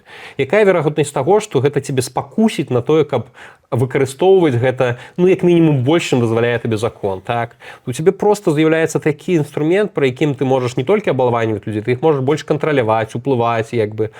Ну і таму мне здаецца, што і дэмакратыя яна вельмі моцна зменіцца, проста непазбежна, бо ў гэтым сэнсе тэхналогія яна хутчэй дае нам менш свабоды, яна дае хутчэй больш кантролю людзям, якія маюць рэсурсы, чым звычайным людзям. І да чаго это ўсё прывядзе тады? У тых фільмах футурыстычных там праз 30 гадоў, которые паказваюць, што у свеце все кантралюецца, сканер себе считывае, туды не пускае. У Китаі уже ёсць, ты сам згадаў пра гэта. Там уже няма людзей, которые этим займаюцца, просто сканер себе пускае за наступныя дзверы. Калі ты штосьці зрабіў не так, не плаціў штраф, умоўна кажучы, лаяўся матам у публічным месцы, як это робіцца ў Беларусі. І ў Беларусі все напічкана камерамі ўжо. І ёсць вельмі разумныя сістэмы, которые считываюць твары таксама. Ну, гэта, дарэчы, мне цікавая думка. Я просто адразу табе скажу, я не ведаю, як гэта будзе выглядаць свет. Я нават баюся пра гэта разважаць, бо ну, это можа выглядаць ці наіўна, ці зашмат песімістычна. Я просто задумаўся пра тое, што ў Беларусі у выніку сістэма кантролю за грамадзянамі ці ў савецкай сістэмы, якую мы перанялі, яна таксама існуе, просто гэта робіць задачу там супрацоўнік УБАЗіка, напрыклад, ці там участковы міліцыянер. Вось ён там ходзіць, апісвае, кантралюе, хто там што лайкае. AI спрасціць яму працу. AI УБАЗік. Ну, AI, я думаю, хутчэй заменіць яго, бо ну, як бы, ну, не заменіць яго, заменіць гэту частку працы дакладна, бо гэта можна будзе нашмат рабіць прасцей. Зараз, калі ты не лаяльны, то цябе не возьмуць на працу, але чаму? Бо цябе будуць браць характарыстыку з мінулае месца працы, калі яна нейкая не такая, то цябе не возьмуць, калі ты там працаваў дзесьці не там, ці сидзеў, як бы табе трэба запытваць гэтыя дакументы ў чалавека. Ну, гэта ўсё можна вельмі хутка аўтаматызаваць. Крэдыты зараз беларусам не даюць, калі яны там былі затрыманыя па нейкіх палітычных артыкулах. Ну, гэта просто цыфравізуецца і зробіцца вельмі проста. Ну, як мінімум у дыктатурах гэта будзе так. Ну, як мінімум зараз, як бы мы бачым, што тренд такі. А ў дэмакратах я думаю, што это будзе больш складана. Пры гэтым я бы, канешне, не памяншаў супраціў людзей. Усё ж такі людзі з'яўляюцца вельмі магутным актарам у любой дэмакратычнай дзяржаве. І калі яны будуць паўставаць супраць тэхналогій, супраць яго выкарыстання, у іх яшчэ ёсць магчымасць гэту дэмакратыю там будзе абараняць. У тым ліку, уплываючы на рэгуляцыю, пра які мы з табой шмат размаўлялі. І каб завяршыць блок пра штучны інтэлект, мы ў Беларусі ўвогуле як бы бачым, што ў нас дэмакраты няма 30 гадоў, а ты гаворыш, што штучны інтэлект яшчэ больш дэмакратыю знішчыць. А ці можна інакш тады гэта перавярнуць, каб яна не уратавала нас, прынамсі ў Беларусі? Я сустракаўся з людзьмі, якія лічаць, што гэта магчыма. Я, вось разважаючы пра нейкія рэчы, так вось фактары, якія я бачу, я не бачу асабліва магчымасцю да гэтага. Ну, бо людзі пазбаўлены рэсурсу, і яны становяцца, ну, яшчэ менш рэсурсаў в іх руках становіцца. То бок, ну, вось сёння ў цябе ёсць доступ да клода, так, ці там чатам GPT, а заўтра дзяржава яго табе абмяжоўвае, а сабе пакідае. Гэта не тое, што вырашае звычайны чалавек, гэта не тое, што вырашыць нават кампанія, на якую ты працуеш, гэта тое, што вырашыць літаральна там пул там людзей, якія, можа, там 20-30 чалавек, так? Ну, і калі гэты інструмент, ад якога цябе могуць адключыць так лёгка, то гэта кнопка ў яго, у каго знаходзіцца. В прынцыпе, так можна сказаць і пра ўсё астатняе, і пра святло, і пра газ, і пра воду, так, у дзяржавы заўсёды былі гэтыя інструменты. Пытанне пра тое, як пабудавана твая дзяржава, то бок, наколькі яна паважае твои правы. Ну, вось у Паўночнай Карэі ці ў Іране зараз інтэрнэт адключаюць, ты ім не карыстаешся. У нас ён пакуль ёсць. Але відавочна, што гэта вельмі моцна адрозніваецца ад таго, як, напрыклад, працуе Швейцарія і ў Беларусі. Калі у нас будзе знаходзіцца ва ўладзе група людзей, якія не хоча будаваць дэмакратыю, хоча будаваць проста сваю ўладу, то ну які ў іх інтарэс даваць табе магчымасць выкарыстоўваць гэты інструменты супраць іх. Яны будуць будаваць сістэму, каб выкарыстоўваць гэты інструменты супраць цябе. Як гэта неяк перамагчы, ну, мне нават ідэй няма. Магчыма, ну, вось нехта напіша нам у каментары, таму як бы буду рады пачытаць. Да, дарэчы, людзі, ласка, падпісвайцеся на наш канал, ставце падабайкі, пішыце каментары. Пытанне былому дыпламату. Як бы ты адным словам апісаў зараз тое, што адбываецца ў свеце? Можаш, не дыпламатычна. Не, ты мяне не справакуеш. Я хоць і былы, але дыпламатам. Так, свет стаў чорна-белым, трошки як мы. Мы не дамаўляліся, але так атрымалася, што мы сёння з Паўлам у адных колерах практычна. Ну, а гэта, дарэчы, добрае параўнанне, алегорыя, вось чорны і белы, так і ні-янь, вось яно заўсёды ідзе побач. Таму я б апісаў ўсё ж такі фундаментальныя змены, структурныя змены. Давай паговорым трошечку пра вось, ну, што я маю на увазе пад гэтымі зменамі. Глядзі, міжнародная палітыка, ну, яна, зразумела, рэгулюецца дзяржавамі, крупнымі дзяржавамі, там, халодная вайна, гэта было 2 крупных дзяржавы, зараз, па сутнасці, это спаборніцтва США, Китая і там астатніх гульцоў, якія трошечку меншыя. Сістэма міжнародных адносін выбудоўвалася, архітэктура яе зараз, яна выбудоўвалася ў 1945 годзе. тады калі свет быў зусім іншым, калі Тегеран, Ялта пасляваенныя перамовы. так, калі Індыя яшчэ была калоніяй брытанскай, калі афрыканскія краіны яшчэ нават не існавалі, бо яны не былі незалежнымі. Зараз індыйская эканоміка яна проста большая, чым брытанская. Пры гэтым у Індыі няма месца ў Савеце бяспекі ОАН, а ў Брытаніі чамусьці ёсць, у Францыі ёсць, а ў Бразіліі няма, напрыклад. Краіны, якія кантралююць рынок нафты, Саудаўская Аравія, там так, вось арабскія эміраты, які вельмі хутка развіваюцца, у тым ліку тэхналагічна, яны развіваюцца, які іх уплыў на свет. То бок эканамічна яны ўжо падраслі нашмат больш, яны перасягнулі свае ранейшыя калоніі па магутнасці, а гэта не трансфармавалася ў палітычны ўплыў. І зразумела, што гэтыя краіны не задаволены гэтым. Кітай заўсёды быў адной з тых краін, разам з Расіяй яны лабіравалі за тое, каб гэта сістэма была змененая. Яны прыводзілі тыя самыя аргументы, якія я зараз кажу ў тым ліку. І калі Расія па сутнасці кінула сябе на амбразуру, штурхнуўшы вайной супраць Украіны, штурхнуўшы гэту міжнародную сістэму, апынулася, што эта міжнародная сістэма-то яе няма каму абараняць. Тэарэтычна тыя краіны, як там Брытанія, Францыя, ЗША, якія выгадаатрымацелямі былі гэтай сістэмы, яны павінны былі кінуць усё, што іх ёсць, на абарону гэтай архітэктуры, якая па сутнасці ім дазваляе там быць на вяршыні света. Але яны пабаяліся гэта зрабіць па розных прычынах, пабаяліся. А што б яны маглі, прабач мяне, зрабіць? Мне здаецца, што дапамагаць Украіне можна рознымі шляхамі. Можна у лютым 2022 года прапаноўваць Украіне 5000 касак, а можна ці там на 5-й год вайны размаўляць яшчэ пра тое, даваць Украіне таўрысы ці не. А можна на першым дні вайны там дапамагаць Украіне ўсімі сродкамі, якія ў цябе ёсць. Гэта ж таксама выбар, гэта выбар палітыкаў. Можна будаваць сваю сістэму абыхода санкцый так, каб Расія іх абыходзіла эфектыўна, і потым там з лагам у паўгады год блакіраваць гэта. Можна рабіць гэта больш эфектыўна. Пытанне ў тым, як ты расстаўляеш прыярытэты. Калі ў цябе прыярытэты проста наступныя выбары, і ты не хочаш злаваць сваіх выбарцаў, тады зразумела, у цябе будзе адно рашэнне. Калі ў цябе жаданне захаваць свой палітычны ўплыў, там гегемонію, нехта скажа, так, то рашэнне будзе іншае. Мне здаецца, што ў гэтым сэнсе дзяржавы, якія былі галоўнымі выгадаатрымацелямі ад гэтай сістэмы, яны правалілі сваё заданне, то бок яны гэту сістэму па сутнасці не падтрымалі, а пакуль яе атакавалі і атакуюць. Гэта значыцца, што гэта сістэма змяняецца. Расія, зноў ж такі кажу, яна кінула сябе на амбразуру, але падтрымліваюць Кітай, Індыя, іншыя краіны, якія так як і Расія, Расія яшчэ ў Савеце бяспекі ОАН з Кітаем былі, так, але іншыя дзяржавы глобальнае поўдня, яны хочуць больш уплыву, яны, я думаю, за кошт таго, што адбываецца пераразмеркаванне, у тым ліку палітычнага ўплыву, яны, мне здаецца, так ці інакш задаволены гэтым.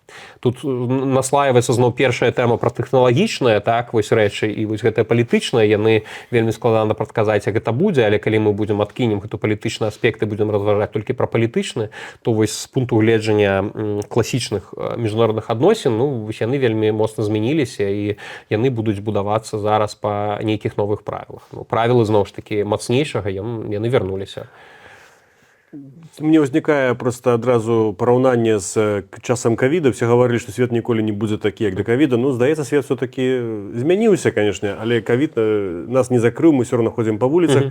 І ці калі мы гаворым пра то, што там нейкі там глобальны поўдзень, там яны аб'ядноўваюцца, ці гэта не перабольшванне. У іх таксама ёсць розныя арганізацыі, там бриксы, там яны сустракаюцца, ціхаакіянскія нейкія краіны, ўжо шмат гадоў, яны думаюць пра нейкую супольную валюту, але ім нічога гэтага не ўдаецца. Пуцін, Расія, яны гавораць пра пазбаўленне ад даляра ўжо дзесяткі гадоў, ўжо мемы ёсць пра гэта. Але гэта проста ўсё ілюзія. Ці мы гаворым таксама трошкі, это не фантазёрства такое? Не, слухай, я просто, я калі казаў пра тое, што адбываецца пераразмеркаванне палітычнай вагі, я не меў на увазе вось нейкія там альтэрнатыўныя валюты. Америка – это самая магутная краіна свету. Я говорю это не як супрацоўнік амерыканскай медыакарпорацыі, але мне здаецца, аб'ектыўна это просто. Так? Ці ты думаеш, што гэта можа змяніцца ў бліжэйшыя гады? У бліжэйшыя гады, не думаю, можа дзесяцігоддзе. Ну добра, глядзі, брэтан-вудская сістэма. Патлумач, што это такое. Гэта, ну, вось, міжнародныя інстытуты, World Bank, Всемірны банк, IMF, МВФ. Яны будаваліся, па сутнасці, па лекалах, якія былі напісаны ў Вашынгтоне. Там, дзе амерыканскі долар – гэта рэзервная валюта міжнародная, там, дзе глобальная крэдытная сістэма, па сутнасці, амерыканская, і мы па гэтых правілах працуем. Так? То бок, ну, свет рэфармаваўся за кошт грошай амерыканцаў.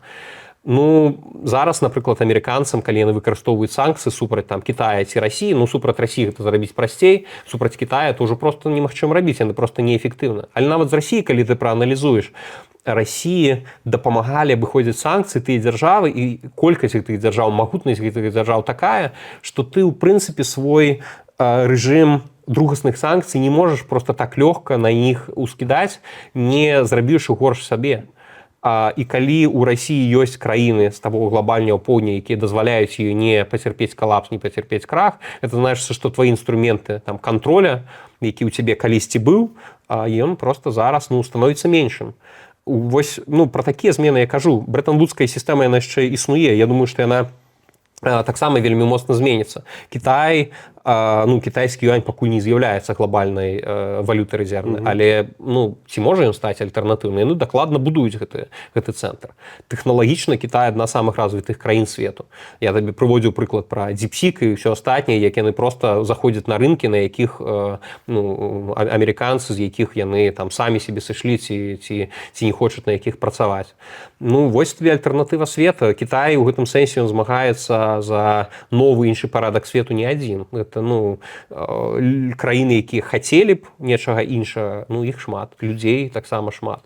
І рэсурсаў, калі раней рэсурсы былі, там, я не ведаю, у Лондоне, Парыжы, потым яны перайшлі ў Маскву і Вашынгтон, зараз яны вось у Вашынгтоне, Пекіне, але вялікі кавалак іх, як мінімум з еўрапейскай часткі, ён распаўсюджваецца па ўсяму свету. Калі ты проста прааналізуеш як бы аб'ём эканомік света, ты пабачыш, што Еўропа свае там пазіцыі моцна губляе, іншы свет іх нарошчвае. І гэта што значыцца? Гэта значыцца, што свет становіцца больш у гэтым сэнсе гарызантальным, ці там больш як і multi-centered power. Ну, то бок, што больш цэнтраў сілы, так, больш дыверсіфікаваны. Ну, гэта людзі спадзяваліся на гэта, калі прыйшоў Дональд Трамп і ввясціў палітыку, якую многія назвалі ізаляцыянісцкай, што цяпер Амерыка будзе такой, типа Аўстралія або Канада. Але нічога з гэтага не сталася. Мы назіраем. Так, Мадура выкралі судзяць у Нью-Йорку, так, у Іране падзеі, у Газе Амерыка па-свойму вырашыла. Нават Трамп хваліцца заканчэннем, здаецца, 8 войн, ужо, можа, больш стала, але, прынамсі, на той момант, калі я бачу эту цытату, там, напрыклад, Азербайджан, Арменія, зараз гавораць штосьці пра Кубу, ну, яна не стала ізаляцыяністкай. Наадварот, Амерыка, прынамсі, паказвае сябе як глобальнага паліцыянта, который не збіраецца сыходзіць на пенсію. Ну, мне здаецца, гэта давольна лагічная результат. Зразумела, калі тебе трэба прыйсці да ўлады, і калі ты бачыш, што амерыканскія грамадзяне не вельмі-то хочуць новых войнаў, там, не вельмі задавольнай эканамічнай сітуацыі, это тое, што ты ім будзеш абяцаць. Але з пункту гледжання глобальных інтарэсаў Злучаных Штатаў захоўваць сваю гегемонію, гэта, ну, так ці інакш у інтарэсах любога ўрада амерыканская будзе. І таму Дональд Трамп, дарэчы, гэта не хаваў падчас перадвыбарнай кампаніі. Ён проста пряма казаў пра тое, што наша галоўная мэта – гэта спыніць Кітай, не дазволіць Кітаю там стаць яшчэ больш магутным. Ён крытыкаваў, напрыклад, сістэму міжнароднага гандля, глобалізацыю. Бо з яго пункту гледжання менавіта глобалізацыя дазволіла Кітаю вырасці ў такога гіганта, які амаль дагнаў амерыканцаў і ЗША. І таму ён уводзіць там экспартныя кантролі, тарыфы, гэта яго разуменне, як можна Кітай спыніць. У тым ліку санкцыі, так. Ці гэта працуе? Ну, мне здаецца, што, ну, у нейкай частцы абсалютна, канешне, працуе. Але ці гэта дае нам магчымасць там амерыканцам супакоіцца, лічыць вось мы там былі магутнымі там 10 гадоў, 30 гадоў таму і зараз мы застаемся. Мне здаецца, што не, ну дынаміка ну яна даволі відавочная. І ў гэтым сэнсе таму вось мы разважалі пра AGI, гэту гонку тэхналагічную. Калі амерыканцы ў перамогуць Кітай, то яны змогуць захаваць гэтай пазіцыі. Калі яны эканамічна выстаяць, то яны змогуць захаваць гэтай пазіцыі. А калі гэта не адбудзецца, то ну свет будзе іншым. Ну ён у прынцыпе так дрейфуе ў гэты бок. Гэта не значыцца, што ну, мы зараз можам неяк яго вось, дакладна распісаць на паперы. Праблема ж яшчэ ў тым, разумееш, што калісьці гэтай дзяржавы пасля вайны яны пабачылі наступствы, дзесяткі мільёнаў людзей загінулі. І яны проста вырашылі, што так, трэба сесці і размаўляць. Як бы яшчэ ядерная зброя была так выкарыстаная. Людзям стало страшна, людзі не захацелі гэта паўтарэнне, яны селі пра нешта дамаўляцца. Зараз ну, трэба, каб амерыканцы з кітайцамі пра нешта дамовіліся, пры тым, што яны канкуруюць, а памяць пра вось, глобальныя канфлікты, у якіх загінулі б дзесяткі мільёнаў людзей. Ну і трэба, мне здаецца, гэта зноў ж такі гіпотэза мая, што мы вернемся да нейкіх глобальных правілаў гульні, магчыма, там новых, толькі калі адбудзецца нейкая такая катастрофа вялікая, якая проста вымусіць Пекін і Вашынгтон паглядзець адзін на аднаго як на адказных партнераў, якія несуць адказнасць за будучыню чалавецтва, а не проста як на канкуруючыя дзве краіны. У гэтай новай сусветнай архітэктуры якую па адну параду ты даў сваім былым калегам у МЗС Беларусі? Адну, напрыклад. Як сябе паводзіць, што рабіць? Ну слухай, гэта вельмі складанае пытанне. Мне вельмі складана раіць нешта людзям, якія пазбаўлены суб'ектнасці. Ну, табе зараз адкажуць, Джон Кол прыязджае, Дональд Трамп звоніць, Макрон звоніць. Не, яны звоняць Александру Лукашенко, яго суб'ектнасці шмат. Мы ж пра калегу кажам, Александр Лукашенко не быў... Ну, дзяржава Беларусі, можна кажучы, суб'ектная. Добра, на дзяржаве Беларусі. Я думаю, што дыверсіфікацыя сваіх міжнародных стасункаў гэта тое, на што трэба ну, дакладна, да чаго трэба ісці. І пад дыверсіфікацыяй я не маю на ўвазе толькі там, як яны там казалі, мы там Еўропу заменім Афрыкай. Ці там я не толькі кажу, што нам трэба толькі вось у Еўропу ісці. Твой былы начальнік МАГІ казаў 30-30-30. Еўропа, там Захад, Расія... Ну, это цудоўны канцэпт быў, мне здаецца. Ён дазваляў глядзець на знешнюю палітыку Беларусі не як на Россия номер 1, а ўсе астатнія гэта там дзесьці там нумар 2, 3 і ўсе астатнія як мінімум. А там, дзе як бы гэта размяркоўвалася больш натуральным чынам. Мне здаецца, што у прынцыпе для адносна малых дзяржаў, Беларусь не зусім малая дзяржава, але адносна малая дзяржава ў сэнсе эканамічнага патэнцыялу і ўплыву. Ну, адзінае, што можна рабіць, гэта гуляць на супрацьваг, на розных інтарэсах вялікіх гульцоў. Гэта тое, што робяць усе так ці інакш малыя краіны.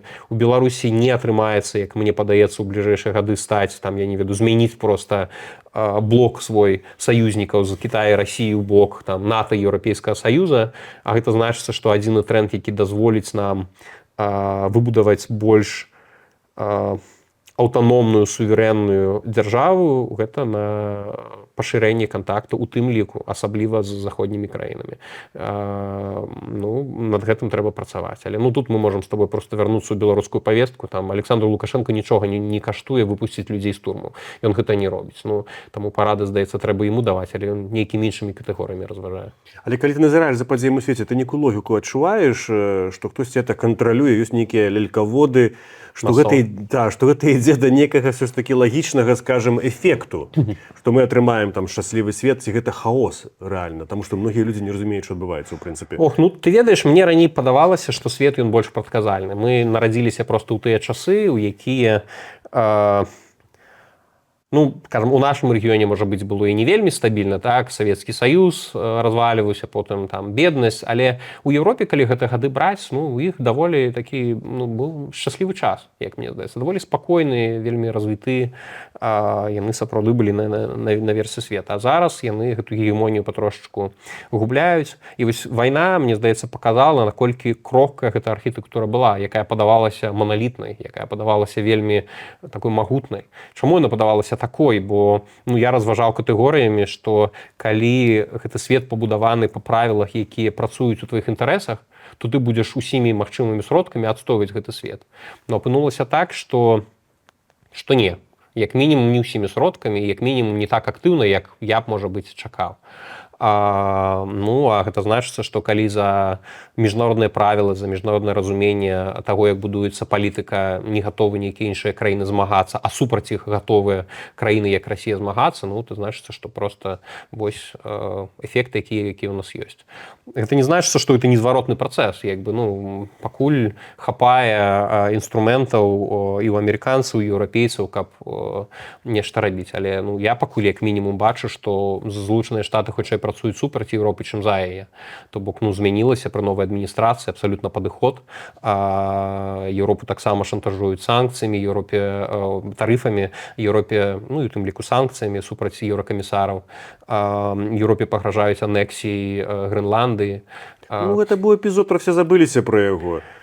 Ты памятаеш, што гаварылі, што Трамп збіраецца акупірваць Канаду, напрыклад. Усе забыліся пра гэта? Не забыліся. Яны выпусцілі мерч, што мы там за Канаду будзем, прадалі ў Канадзе вельмі паспяхова, у абарону сваіх брэндаў. Але ўжо другі год ніхто мне за це не прыгадвае. Я з табой не згодны, што забыліся. Я бачу у еўрапейцаў, як мінімум, разуменне, гэта пакуль не транслюецца ў палітыку непасрэдную, але разуменне таго, што Злучаныя Штаты ўжо не той партнер, якому можна давяраць як раней. Раней бяспека Еўропы, яна будавалася выключна на тым, што ты давяряеш амерыканцам, што яны будуць абараняць. Менавіта. І ці гэта правільна? Чаму адна краіна, ЗША, маюць плаціць ўсёй Еўропе, которая вельмі багатая? Тут жыве 400 мільёнаў чалавек у еўрапейскім звязе, так, калі не памыляюся. Гэта больш, чым у ЗША. Але плаціць за ўсё мае Амерыка. Гэта хіба што неправільна. З пункту гледжання, калі мы гаворым Амерыкі, да і, ў прынцыпе, Еўропы. Калі Расія напала на Украіну, гэта Амерыка спансаравала зброю, перадачу зброі. Зараз это, канешне, лягло ўжо на плечы Еўропы. Там, здаецца, 90% плацяць еўразвяз за вайсковую тэхніку ў Украіне. Амерыка не плаціць ужо. Так это, здаецца, справядліва. Чаму адна дзяржава мае за ўсё плаціць? Глядзі, ты калі задаеш гэтае пытанне, як атрымліваецца, што еўрапейцы нейкім хітрым чынам прымусілі амерыканцаў дзесяцігоддзямі за сябе плаціць? Не, таму што калі была... Я зараз таксама гавару чыста як чалавек, который не да канца ўсе гэты працэс разумее, але спрабуе зразумець. Я так разумею, што была халодная вайна. Еўропа была падзеленая. Канешне, амерыканскі інтарэс быў падтрымліваць тут свае інтарэсы, дэмакратыю, свой уплыў. Але гэта ўсё ўжо прайшло. Еўропа стала багатая. І дзякуючы таму, што Злучаныя Штаты Амерыкі падтрымлівалі Еўропу, яе армію, увогуле абароназдольнасць, за гэты час еўрапейцы маглі мець магчымасць узбагаціцца. І калі мы кажам пра чароўныя залатыя часы ў Еўропе пасляваенны час, калі людзі куплялі, умоўна кажучы, за 3 гады заробку яны куплялі дамы сабе у Англіі, у Францыі, то гэта адбывалася дзякуючы таму, што Амерыка взяла на сябе вельмі шмат абавязкаў. А зараз Америка сказала: хлопцы, давайте делиться этой отказностью. У вас таксама богатая, вот Америка, это такая одна из самых богатых, Німеччина одна из самых богатых держав свету. Давайте будуйте, таксама стварайце. Не, гэта абсолютно нормальное жаданне, нормальная тенденция, калі ты гэта робіш праз дыпламатыю, класічную дыпламатыю, гэта робіцца заўсёды. Здзелкі пераглядаюцца, міжнародныя дамовы пераглядаюцца абсалютна нармальным чынам. Так працуе міжнародная палітыка. Калі в Злучаных Штатах у іх інтарэсах было падтрымліваць абароназдольнасць Еўропы яшчэ да 2025 года, пакуль да 20 студзеня 2025 года, пакуль Дональд Трамп прыйшоў да ўлады. Чамуся з пункту гледжання кіраўнікоў Злучаных Штатаў гэта было ў інтарэсах падтрымліваць абароназдольнасць Еўропы, у тым ліку плаціць. Так яны падтрымліваюць. Зараз у Польшы адпраўляецца 5000 вайскоўцаў амерыканскіх. Вось, я пра што кажу? Пра тое, што тады гэта было ў інтарэсах. Тое, што ты мне толькі што казаў, гэта атрымліваецца, што гэта было нібыта вельмі несправядліва для амерыканцаў, увогуле еўрапейцы абнаглелі. Можа быць і так, але амерыканцы літаральна да мінулага года лічылі, што гэта цалкам у іх інтарэсах. Зараз прыйшла новая адміністрацыя, яна лічыць, што гэта не ў іх інтарэсах. Але ці на штосьці робіць. Адна справа гаварыць, ведаеш, як ты і вы гаварыце, а другая справа штосьці рабіць практычна. То есть ужо цэлы 2 гады, здаецца, другі год, гаворыцца пра тое, што ЗША выйдзе з НАТО. Нічога не адбываецца, па-другое, в Амерыцы закон адмыслова прынята, што немагчыма без згоды Кангрэса выйсці з НАТО, здаецца, так? Гэта ўсё як бы укладваецца ў пэўную тактыку Трампа вядзення перамоваў. Мы бачым гэта, а па выніках ўсё зусім іншае атрымліваецца. Гэта просто, магчыма, такая яго падыход такі да размоваў. Можа быць. Эстэтыка, магчыма, это эстэтычна выглядае для кагосьці непрыгожа, але гэта эфектыўна ў тым ліку, не? Слухай, я табе зараз зноў такі просто вярнуся на некалькі гадоў таму. Калі я быў у Вашынгтоне ў 23-м годзе, мы размаўлялі з людзьмі, якія па сутнасці займаюцца выпрацоўваннем амерыканскай палітыцы, у тым ліку абароннай. Мы размаўлялі пра гэта, і ў Злучаных Штатаў быў вялікі скепсіс наконт ідэі Макрона па будаванню еўрапейскай арміі агульнай. Бо яны казалі, вы там не абнаглелі, это было слово больш грубае, але я скажу такое, калі вы будуеце армію, у нас ёсць НАТО, у нас ёсць казырёк амерыканскі, і вы калі нешта там сваё выдумалі ствараць, вы не пераходзіце нейкія межы нашых дамоўленасцяў. І еўрапейцы, вельмі шмат якія краіны, у тым ліку балтыйскія краіны, Польша, яны выступалі супраць гэтай ідэі, бо яны лічылі, што бяспека Еўропы павінна залежаць ад Амерыкі, толькі Амерыка можа гарантаваць гэтую бяспеку ад Расіі, ад іншых выклікаў. Прыходзіць новая адміністрацыя і кажа, літаральна праз 1,5 гады пасля гэта кажа, а вы не абнаглелі, што вы сидзіце ў нас на гарбу і нічога не робіце. Мне здаецца, што такія рэчы яны павінны як мінімум з еўрапейскага пункту гледжання я бачу паслядоўнасць, то бок былі дамовы, якія былі дасягнуты дзесяцігоддзі раней, калі іх трэба было нешта там у іх змяняць, то гэта робіцца звычайным натуральным шляхам дыпламатыі і там змянення нейкіх падыходаў. Калі гэта робіцца так радыкальна, гэта робіцца ў Злучаных Штатах, то ўзнікае пытанне, як да што ў інтарэсах ЗША. І калі мы Еўропу абвінавачваем, яна не парушала гэтай дамовы. Раздзяліць адказнасць, мне здаецца, это больш справядліва, то трошкі парушала. Я памятаю першы прыход Дональда Трампа да ўлады, і ён тады прыехаў у Бруссель у новую штаб-кватэру НАТО і сказаў такія словы, што вот это прыгожы будынак, мне все это падабаецца, вы шыкоўна зрабілі ўсё, але я хацеў бы нагадаць, што у нас у НАТО ёсць такі, не абавязак, але рэкамендацыя выдаткоўваць колькі працэнтаў свайго ўласнага валавога ўнутранага прадукту на абароннасць. 20% было. А многія краіны там мелі 0,75, 1 з нечым. То есть вы знаходзіцеся побач з Расіяй, небяспечнай дзяржавай, которая можа там нападаць, і не толькі, у рэгіёне там Іран, тады там спонсор тэрарызма. І вы нават уласнага бюджэту не хочаце на абароназдольнасць выдаткоўваць грошы. І мне здаецца, што гэта гэта быў такі трыгер для Трампа, для амерыканскай новай адміністрацыі. Зараз таксама, слухайце, прайшло 5 гадоў ад гэтага прышэсця, быў іншы прэзідэнт у Амерыцы, а нічога не змянілася. Гэта добры аргумент, я з табой згодны, так. Гэта тое, што Еўропа як мінімум не дапрацоўвала ў гэтым, так, яна не выконвала як мінімум такія абавязальніцтвы, якія не былі абавязальніцтвамі, былі як мінімум рамкай, так, якую яны павінны былі рабіць, яны гэта не рабілі. Пытанне ў тым, ці адзіная рэч, ці адзіны механізм, праз якой мы можам рабіць Еўропу там укладаць у сябе, там у яе вайсковую аўтаномію, такім чынам сказаўшы, што, напрыклад, мы вам там перастанем экспартаваць зброю, так, амерыканскую, ці мы там вас не будзем абараняць, калі Расія на вас нападзе. Калі гэта, як ты сказаў, тактыка перамоваў, то яна працуе, бо еўрапейцы сапраўды зараз адмаўляюцца ад шмат чаго амерыканскага. Ці гэта ў інтарэсах Злучаных Штатаў? Вось я да чаго ўсё астатняе кажу. Пра тое, што ранейшыя адміністрацыі ўсе дзесяцігоддзямі лічылі, што гэта не ў інтарэсах, і што тое, што еўрапейцы поўнасцю сядзяць на амерыканскай зброі, поўнасцю карыстаюцца амерыканскім софтам для гэтай зброі, поўнасцю залежаць ад Злучаных Штатаў. Гэта значыцца, што з палітычнага пункту гледжання гэтыя краіны будуць заставацца лаяльнымі вельмі доўга. Бо калі ты іх кантралюеш эканамічна, тэхналагічна, вайсковым шляхам, то гэта заўсёды будзе пул дзяржавы, якія твои саюзнікі. А зараз ты ім кажаш: о, ребята, а мы вам зброю не прададзім, ці не будзем прадаваць тую, якую трэба. Нашы абавязальніцтвы абараняць НАТО мы таксама не ўпэўнены, ці трэба, бо вы неяк дрэнна сябе абараняеце. І яшчэ і тарыфы на вас накінем. Для мяне не выглядае гэта як частка проста плана пра тое, каб прымусіць еўрапейцаў траціць больш на абарону. І мне здаецца тое, што дыскусіі, якія ў мяне ёсць у Брусэлі з людзьмі, якія у Еўракамісіі працуюць, яны таксама гэта бачаць не так. У Германіі, напрыклад, яны там на 90% іх клауд залежыць ад амерыканцаў. То бок гэта 90%, это ж неверагодна. Першае рашэнне, якое яны бачаць, што амерыканцы гатовы выкарыстоўваць гэты залежнасць, якія раней лічыліся такой red line, за якую ты не будзеш пераступаць, бо гэта як бы просто не саюзнічаскі і ну будзе просто перашкаджаць нармальным эканамічным адносінам краіну. Калі ты разумееш, што супраць цябе выкарыстоўваюць тваю гатоўнасць браць поўнасцю ўсё амерыканскае і па сутнасці траціць грошы і ўмацоўваць гэта амерыканскае, ну тады ты будзеш рабіць нешта сваё. Трамп гаворыць, купляйце амерыканскую нафту, амерыканскі газ, не купляйце расійскае. Ще раней такое гаварыў, але Европа купляла расійскае. Так, ну, таму што яно было таннейшым. Амерыканцы просто не былі гатовы, напрыклад, нафту, так? Амерыканская нафта не была выкінутая на рынок. Как як было купляць, калі яны яе просто захоўвалі і на рынок не выкідвалі. Ну, то бок, што еўрапейцам трэба было купляць? Не было, ў прынцыпе, такога. Там звадкаваны газ, так, ён быў на рынку.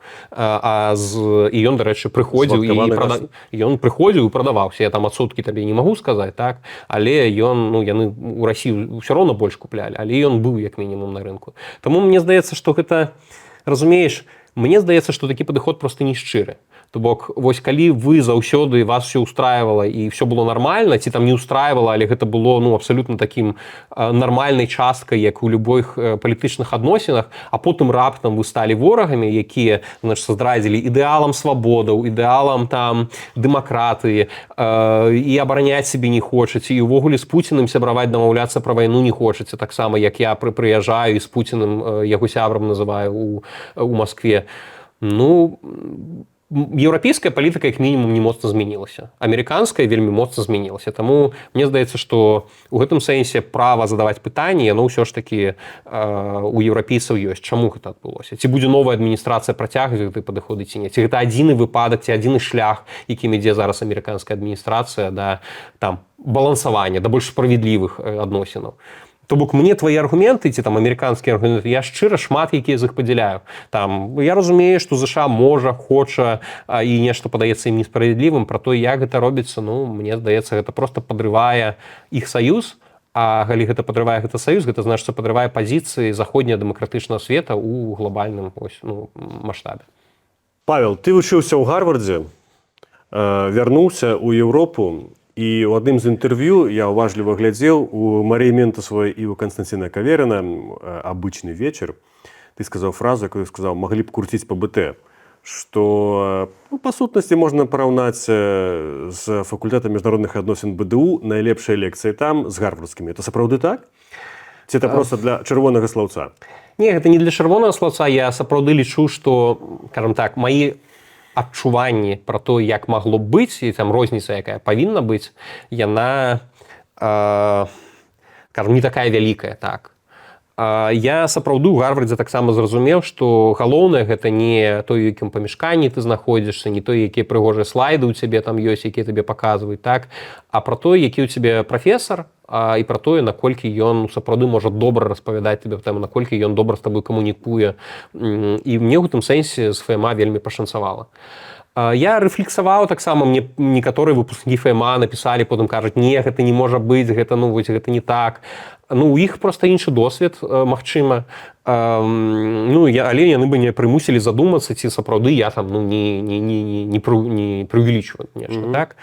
Ну, магчыма, ёсць яшчэ такі аспект, што калі я вучыўся на ФМА, гэта былі мои першыя часы, я берасцеец, я прыехаў у Мінск, новы факультэт, новыя веды, нешта новае, і мяне шмат што ўражвала, так? Ну, то бок, то я атрымліваў шчырую асалоду ад таго, чым я займаюся. Я вучыўся з ранку да ночы, і для мяне гэта было прям супер круто. То бок, это эмацыянальны ўспамін пра тое, ён як бы вельмі моцны і яркі. З тых часоў я паспеў папрацаваць дыпламатам, там быў на міжнародных перамовах, саміт па Украіне, ну, ездзіў па свеце, і, канешне, як бы бар, вось гэта, як это назваць, ну, рамка, лінія, так, вось, узровень, як бы, маіх чаканняў, ён, канешне, вельмі моцна павысіўся, так, то бок, мяне ўразе стала нашмат складаней. Магчыма, з гэтым звязана, што, як бы, ну, я ў Гарвардзе не пабачыў там нешта супер нейкае такого, вось таго, што вось падавалася нейка з іншага сусвету. Але, ну, канешне, слухай, калі разважаць проста вось па фактах, ну, у Гарвард прыязджаў Байден, так, вось, ну, як толькі быў накат Дональда Трампа на Гарвард, Байден прыехаў нас падтрымаць, он жа быў тады былы прэзідэнтам, але ён прыехаў адразу ж падтрымаць гэтую інстытуцыю. У нас там мы кожны літаральны вечар у нас сустракалі людзі, вось, як там Эрік Шмідт, які быў CEO Гугла, зараз зараз і свае кампаніі, ён таксама які ў краіне памагае абараняцца. AI развівае дроны, вось ён выступаў вечара, заўтра прыязджае Піт Буціджіч, які быў міністрам транспарта, зараз ён таксама адзін з самых уплывовых палітыкаў дэмакратычнай партыі. То бок ты можаш разлічваць на тое, што там дырэктар ЦРУ будзе ў цябе там нейкі семінар правесці. То бок яны, зразумела, што ў Беларусі... І тут ты спаліўся, гаворачы пра ЦРУ, то есть як бы цябе завербавалі? Не завербавалі. Я думаю, што амерыканская насамрэч разведка нават не заўважыла маёй прысутнасці, бо гэта як бы слишком low-bar, зноў ж такі. То бок мой уплыў, мой інтарэс, іх інтарэс ува мне, ён настолькі нізавы і нецікавы, што яны... У іх у Гарвард прыязджаюць людзі, якія там дзеці Сі Цзіньпіня. Вось там, я думаю, як бы магчымасці, хаця там рызыкоўна, але як бы, там ты там за мной вучылася на паралельным курсе, вучылася прынцэса Бельгіі. Вось, мне здаецца, вось табе, як бы Павел Слюнкін, хто ён такі? Калі адкрыць праз 50 гадоў архівы амерыканскія чарговыя, калі ўжо там будзе знята, мы туды даведаемся. Это ты якраз для БТ зараз даеш. Можна выразаць і на пэўныя тэлеграм-каналы размясціць. Колькі каштаваў год адукацыі такім? Для мяне нічога не каштаваў. Я так разумею. Так, я атрымліваў стыпендыю, таму я нічога на адукацыю не траціў, але год адукацыі каштуе $82 тысячи, здаецца, за год. Вось, калі яшчэ нешта ўключыць, там можа да сотні даходзіць. Это адэкватная цана, улічваючы, што цяпер ёсць AI, пра які ты сам разважаеш, што гэта ўжо фактычна чароўны мозг, который можа табе на любое пытанне адказаць? Пакуль не так, але як бы шмат у чым. 82 тысячи, это можна кватэру купіць у Мінску? Так, я думаю, што для любога еўрапейца гэта неадэкватны кошт. У Оксфорде, напрыклад, нашмат танней каштуе вучыцца, але таксама дорага нават па еўрапейскіх грошах, а ў Еўропе, у Германію, Францыі гэта, в прынцыпе, проста зусім іншы сусвет, як бы, па грошах. І якасць адукацыі, дакладна не будзе так моцна адрознівацца. Але, канешне, Гарвард, ён яшчэ табе дае, як бы, гэта сусветны брэнд. Сапраўды там магчымасці таксама няма яшчэ такіх універсітэтаў у свеце, іх не шмат, пра якія вось маюць такі нетворкінг, якія могуць студэнтам даць проста ўсё самае лепшае. Шмат якія людзі плацяць за гэта. Амерыканскія зарплаты ўсё ж такі нашмат больше, чым еўрапейскія, і ў гэтым сэнсе для іх, магчыма, гэта як бы больш справядлівы як бы баланс там платы. Але так, это універсітэт звычайна для вельмі багатых людзей. Разумных, але вельмі багатых. Вось. Тым, хто атрымаў стыпендыю, тым пашанцавала патрапіць у пул гэтых ці багатых, ці вельмі разумных. Так? Ці яно варта, вось, так, просто калі б на рынку там нешта ацэньвалі, вось, калі б я быў рынкам, я б сказаў, хутчэй, это павінна каштаваць трошку танней. Але я гляджу на свет інакш, як бы мне ніколі не было там заробкаў $400 тысяч у год, так. І калі у кагосьці такі заробак ёсць, нават $200 тысяч, то адзін гадавы заробак патраціць на ўчобу ў Гарвардзе, это дакладна, як бы, супер добрая інвестыцыя. То есть это не ёсць так, як ведаеш, ёсць папулярныя бренды вопраткі вельмі дарагія, але з Китая можна замовіць падробку адзін у адзін, она нічым не адрозніваецца. Праўда, па цане ў разу 10 таннейшай. Я думаю, што это дарэчная паралель, як бы, дарэчнае параўнанне у шмат у чым. Я просто... БТ? Тут можна все выразаць, так. Я просто не хочу казаць падробку, так, бо, мне здаецца, што... Аналогі хутчэй. Так, бо калі ты кажаш пра сумку, это сапраўды падробка, яны спрабуюць поўнасцю скапіраваць твой, як бы, бренд. Калі б у Кітаі стварылі нейкі там Харвард, у якім было літара R напісана нейкім іншым чынам, там, так, і вось гучала там не Харвард, а Хапвард, напрыклад. Хобарт. Хобарт, так. Тады гэта можна было б назваць падробкай. Але Кітай робіць універсітэты, якія все вышэй і вышэй сусветных рэйтынгах падбіраюцца. Это фантастычна. Я недавно чытаў у Нью-Йоркеры вельмі класны артыкул пра тое, што Кітай вельмі шмат грошай інвестуе на адкрыццё таких класічных даследчых цэнтраў, напрыклад, там старажытная грэцкая, старажытная рымскай гісторыі, літаратуры, культуры ўвогуле. Яны запрашаюць з усяго свету найлепшых спецыялістаў.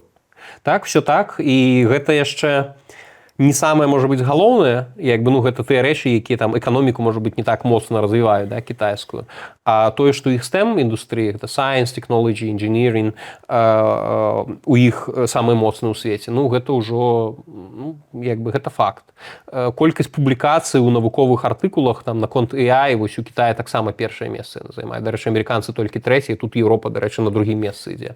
Што вось адзінае пра, і мы казалі пра пул талентаў, вось, ну, тое, што як бы нам дае нейкую перавагу. Тыя выпускнікі ці там нават абітурыенты кітайскія, калі не было б абмежаванняў штучных, якія ўводзілі амерыканскія акадэмічныя інстытуты, ну, там быў бы вялікая перавага азіяцкіх студэнтаў, бо іх сістэма адукацыі на выбудавана на тым, што людзей прымушаюць проста вучыцца. Я вось літаральна нядаўна слухаю інтэрв'ю CEO NVIDIA Дженсона Хуанга, і ён якраз пра гэта кажа. Ён кажа, падыход у мяне па працы такой, што я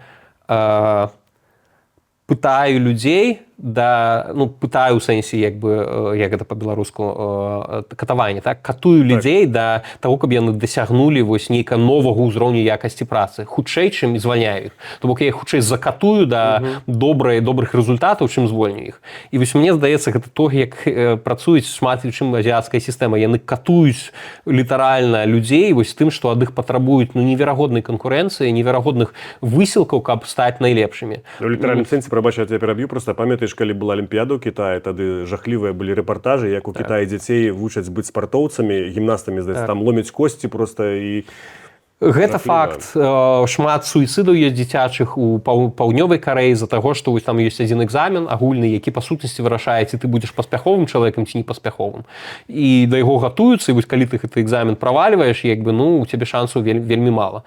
Але, ну, як бы тут зноў ж такі шмат плюсаў і мінусаў, я б такого для свайго дзіцёнка, можа, і не хацеў бы, так? Але факт у тым, што для дзяржавы выбудоўванне такой моцнай акадэміі разумных людзей, якія потым канкурэнтныя, асабліва ў дакладных навуках, ну, гэта дае рэзультаты. Менавіта там у DeepSeek не ад ChatGPT так моцна не адстае. А ты, калі б вучыўся ў Гарвардзе, ты быў першы раз у Амерыцы ці раней быў? Мне цікава, ці Амерыка такая, ці не такая? Бо ад людзей некаторых чую, што Амерыка ўжо не так, была 30 гадоў таму. Я там першы раз быў, можа, 25 гадоў таму.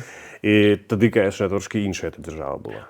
Гэта быў мой чацвёрты раз, здаецца, у США. Я першы раз паехаў у 2008 годзе. Я шмат амерыканцаў, якім казаў, што США моцна змяніліся, але трошку пра іншае я казаў.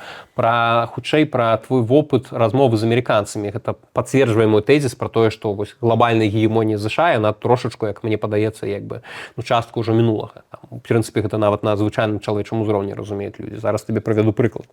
У 2008 годзе, калі размаўляў са сваімі сверстнікамі, то амерыканцаў ніколі не цікавіла, што ты думаеш там пра Злучаныя Штаты, вось нейкай там Беларусі. Я думаю, што яны думалі пра гэта, што гэта shithole country, як прэзідэнт США кажа, так, пра тое, што это вось там проста поўнасцю адсталая краіна і ўвогуле, ну, ім не было не цікава з табой. Яны разумелі, што вось яны валадары света і іншыя краіны, як бы, такой другаснай інтарэсу іх выклікалі. Зараз яны ў мяне пыталіся меркавання, што я думаю на того, што адбываецца там з дэмакратыяй у США.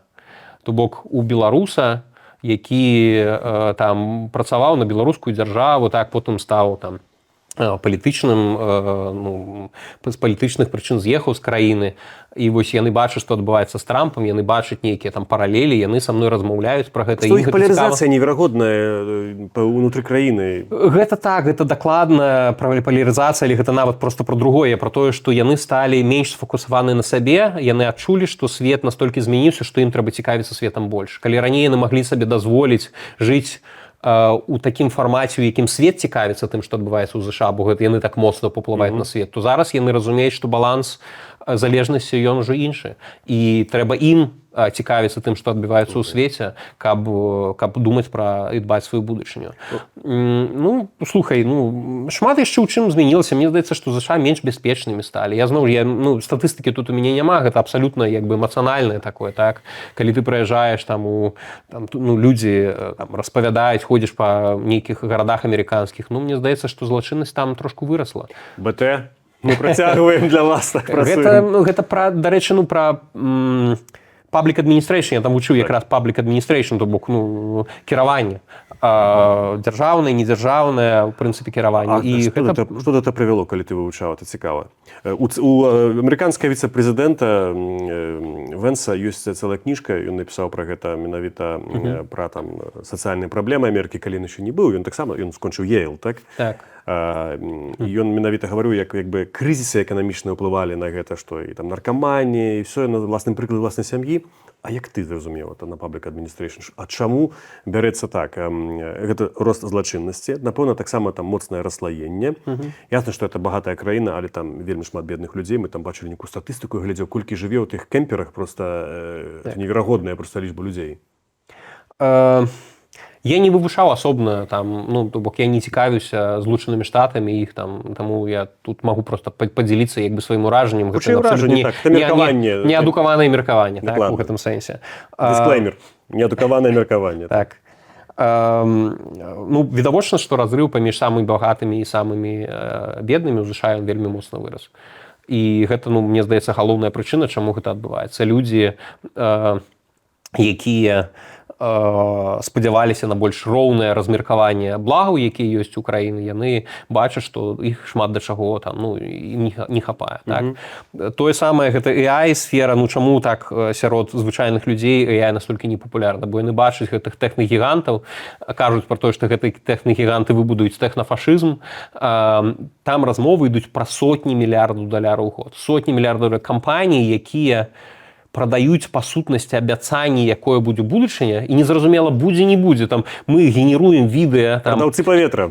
Ну, у нейкім сэнсе, так, ну, у нейкім сэнсе. Бо там сёння мы кажам, вось у нас будзе суперкрутая відэагенерацыя, мы там будзем рабіць такі-то крутыя рэчы, а потым разумеем, што гэта не працуе, але ўжо вытрачана на гэта было дзесяткі мільярдаў даляраў. Ну, звычайна амерыканцы задаюць пытанне: слухай, а чаму вось пры гэтым усім гэта важней, чым тое, як я настаўніца ў школе ў Тэхасе дзесьці там, ну, чаму мне просто заробак нельга павысіць, ну, ці там плаціць просто больш справядліва, ці там страхоўку просто, каб была больш даступная. Шмат амерыканцаў пасля того, як Трамп прыйшоў да ўлады, я ўж не ведаю там, наколькі іх у выніку з'ехала, але яны казалі пра тое, што як бы разглядаюць варыянт паехаць хаця б нейкі час у Еўропе жыць, бо яны пачалі Еўропу бачыць як добрую альтэрнатыву, якой там даступная страхоўка, такой нашмат там танней ўсё, і пры гэтым яшчэ там больш дэмакратычная, чым сучасныя Злучаныя Штаты. Яны яшчэ не чулі, не бачылі коштаў у стаматолагаў беларускіх, што можна паехаць цалкам памяняць усё там. Вось бачыш. Некаторыя дабіраюцца, добрыя тиктокі пішуць про Беларусь. 3 чалавека на 110 мільёнаў. А скажи, будь ласка, а ты каб меў магчымасць выбару, ты б, напрыклад, жыў бы ў ЗША ці ў Еўропе? Я думаю, я жыў бы ў Швейцарыі. Як бы калі-будзь ідэальна уявіць, ну, там просто па розных прычынах. Мне падабаецца краявіды ў Швейцарыі, мне падабаецца... Ну, прабач, Амерыка, Йеллоустоун, я думаю, што не уступае асабліва. Колькі людзей у Йеллоустоуне жыве, так? А Швейцарыя, звычайныя гарады, просто з відам на горы, прычым там літаральна вялікая колькасць насельніцтва просто жыве з гэтымі краявідамі, ці на паля, то бок там нешта неверагоднае, там супер добрая інфраструктура. Зноў ж такі, там супер крутая адукацыя зараз у Швейцарыі. Больш, скажем, размеркаваны, як бы вось гэты пірог палезелены паміж людзьмі, як мне падаецца, больш справядліва. Але гэта зноў ж такі, я там ніколі не жыў, я там быў, але ну ніколі не жыў, поэтому складана сказаць. Сумна вельмі, кажуць, для пенсіянераў краіна такая. Ну, за ўсё павага да Швейцарыі, мне таксама падабаецца. Я думаю, што так, але ну там умоўна, калі табе 18, можа быць сумна, калі табе 56, чаму там што там? Мы где-то пасярэдзіне якраз. Так. Мне ў Бостоне, напрыклад, вельмі спадабалася. Так, Бостон прям самы еўрапейскі горад такі. Самы еўрапейскі, ён вельмі, ну там просто нават у сутнасці універсітэтаў, то бок першыя універсітэты света, MIT і Гарвард, вось яны знаходзяцца літаральна просто там у 10 хвілін хадзьбы.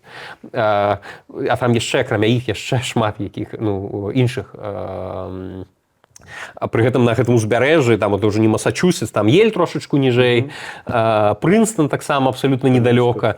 Ну і ты бачыш, наколькі ўсё ж такі гэты горад, ну, кажам, дбае пра нейкую інфраструктуру ў параўнанні з іншымі там. То бок гэта не проста там для аўтамабілі мы закацілі дарогу і там все людзі ездзяць ад дома да працы. Там усё ж такі там вялікія прыгожыя паркі, там прыгожыя добрыя масты, ну нават проста вось месцы там дзе кафе, ну таксама добрыя. Ну то бок на поўдні амерыканскім это выглядае ну троху інакш.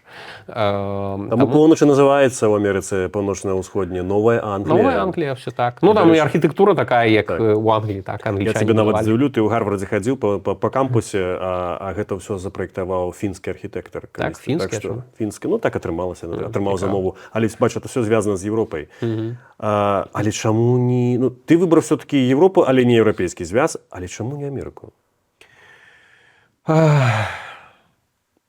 Слухай, я думаю, калі б мне было 18 і у мяне не было сям'і, я выбраў бы Злучаныя Штаты. Я бы выбраў бы Bay Area, там, дзе вось усе гэта тэхналагічныя карпорацыі, там, дзе ты можаш стартап запіліць, там, я не веду, павучыцца у тым Гарвардзе, ці не, як у Гарвардзе працуе, так? Ты сёння студэнт, твой першы інвестар – гэта твой прафесар. У прафесара добры заробак, ён бачыць таленавітых студэнтаў, яны пічаць нейкі яму праект у сферы AI, неважна, у нейкай сферы. І ён кажа, слухай, я бачу гэты патэнцыял, давайте я вам там 10-20 тысяч даляраў інвестую, але вы мне 15% кампаніі, напрыклад, даеце. Яны згаджаюцца, і потым ён іх сводзіць з людзьмі, якія ёсць у нетворкінг у прафесароў Гарварда, ён велізарны, ці ў MIT, ён зводзіць іх з першымі інвестарамі, якія там, ну, дае ім яшчэ больш грошай, якія там працуюць у карпорацыях, напрыклад. І вось так гэты стартапы развіваюцца. І учора ты быў звычайным студэнтам, а праз 2 гады ты мільянер, які ў шлёпанцах ходзіць па тому самому гораду, па гэтаму кампусу. Але ці гэта правда, калі гаворыш, што калі ты сканчваеш, умоўна кажучы, там Прынстон, Йел або Гарвард, ты, па сутнасці, працу не мусіш шукаць. Это яна цябе шукае, бо цябе ўжо адразу палююць хантары такія. Это раней так было, зараз это не так. Зараз вельмі вялікі крызіс эмплоймента, працаўладкавання. Прабач, я просто вельмі шмат... Ты як з мему этой жанчыны Рус-Інгліш... Я выбачаюся, бо я вельмі шмат чытаю, я працую з англійскай мовай кожны дзень, я чытаю заўсёды на англійскай мове, і таму як бы... Беларусы білінгвал, мы двухмоўныя, так што мы... Так, калі не... У мяне такая англійская беларуская трасянка атрымліваецца, вось таму я выбачаюся яшчэ раз. Працаўладкаванне раней гэта было, ну, сапраўды нашмат прасцей. У 50-х, 60-х, магчыма, нават яшчэ ў 70-х гады гэта сапраўды было так. Потым гэта моцна змянілася. Па-першае, сталі выпускаць больш людзей. Па-другое, ну, мне здаецца, што з'явіўся нейкі пэўны скепсіс да таго, што адукацыя наколькі важная яна у тым, якую ты там працу можаш рабіць, так? То бок геніяў там праграмавання не абавязкова толькі MIT выпускае. То бок гэта розніца, яна, ну, паміж там Норсвестэрнам, напрыклад, універсітэтам, калі ён сапраўды якасны чалавек, то, ну, просто за дыплом плаціць, карацей, кампаніі пересталі. Плюс шмат яшчэ ў чым, як бы, у США наймаюць праз нетворкінг. То бок праз людзей, з якімі ты знаёмы, тое, што ў Савецкім Саюзе называлі з блатам, у США гэта называецца нетворкінгам. Ну, вось, я думаю, гэта таксама тое, што амерыканская адукацыя элітная, так, а Гарвард – гэта элітная адукацыя, яна стала больш такой даступнай для звычайных людзей. Гэта паўплывала на тое, што людзі, якія былі звычайныя, якія ніколі туды не патрапілі, яны і не могуць прэтэндаваць на тыя самыя месцы, якія элітныя людзі, якія там вывучаліся, навучаюцца зараз, на якія могуць прэтэндаваць яны, бо іх кола нетворкінга зусім іншае. Таму не, карацей, за нейкімі геніямі вось у нейкіх асабліва тэхналагічных рэчах зараз, ну, гэта сапраўды як бы шмат інтарэса. Калі размова ідзе пра нейкія гуманітарныя дысцыпліны, а гэта, ну, шмат якіх там, з баетэк ад цябе, напрыклад, возьмуць, я думаю, там устроіцца, як бы, ну, ты зможаш за год, за 2 гады дакладна знайсці добрае месца. Калі гэта проста нейкая гуманітарная дысцыпліна, там літаратура, гісторыя, нават паліталогія, магчыма, хто там яе вывучае, ну, гэта зусім іншы рынок. Плюс, ну, і зараз США таксама у крызісе гэтым знаходзіцца. Самае пікантнае пытанне, все-таки зараз напрыканцы нашай размовы я хочу пакінуць. Паговорыць, як ты кажаш, пра salary. Про заробак. Ты адчуваеш, што вучоба ў Гарвардзе як-то паўплывала на твой дабрабыт і што гэта змяніла твоё жыццё? Бо звычайна мы ўспрымаем у Еўропе, а тым больш дзесьці ў Беларусі, што гэта проста зорная магчымасць. Чалавек вучыцца там або ў Гарвардзе, Оксфордзе, это такія назвы, Шеффілд, што все дзверы яму адчыненыя і ён ужо ніколі не будзе бедны. Ну, такога, што ніколі не буду бедны, ці што вось дзверы адчынены ў мяне дакладна няма, просто простое, што я табе казаў. Свет змяняецца вельмі хутка, і я пакуль не бачу гэтых арыентыраў, якія б давалі. Раней ўсё было проста, разумееш, ты атрымліваеш там добрую адукацыю, ты атрымліваеш добрую працу, па гэтай працы ідзеш уверх, і вось, у прынцыпе, табе давілі такі план на жыццё, так? Зараз свет, ён вельмі хутка змяніўся і змяняецца яшчэ больш, таму, мне здаецца, сама адукацыя, яна, ці там твой дыплом, ён, ну, абсалютна не мае ніякае значэння, калі ты не выкарыстаў гэты час там для того, каб стаць разумнейшым, ці там нетворкінг выбудаваць нейкі свой. Я, напрыклад, свой дыплом Гарварда, ён у мяне ляжыць у шафе, я нават не павесіў на сцяну, бо для мяне не гэта было важным. Я туды ехаў не за гэтым, я туды ехаў проста за тым, каб паспрабаваць зразумець гэты свет лепш.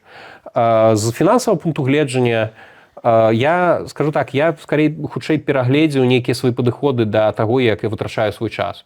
Калі я разумею, што я магу нешта зрабіць і вось паўплываць на нешта, зрабіўшы гэта там бясплатна, то я гэта буду рабіць.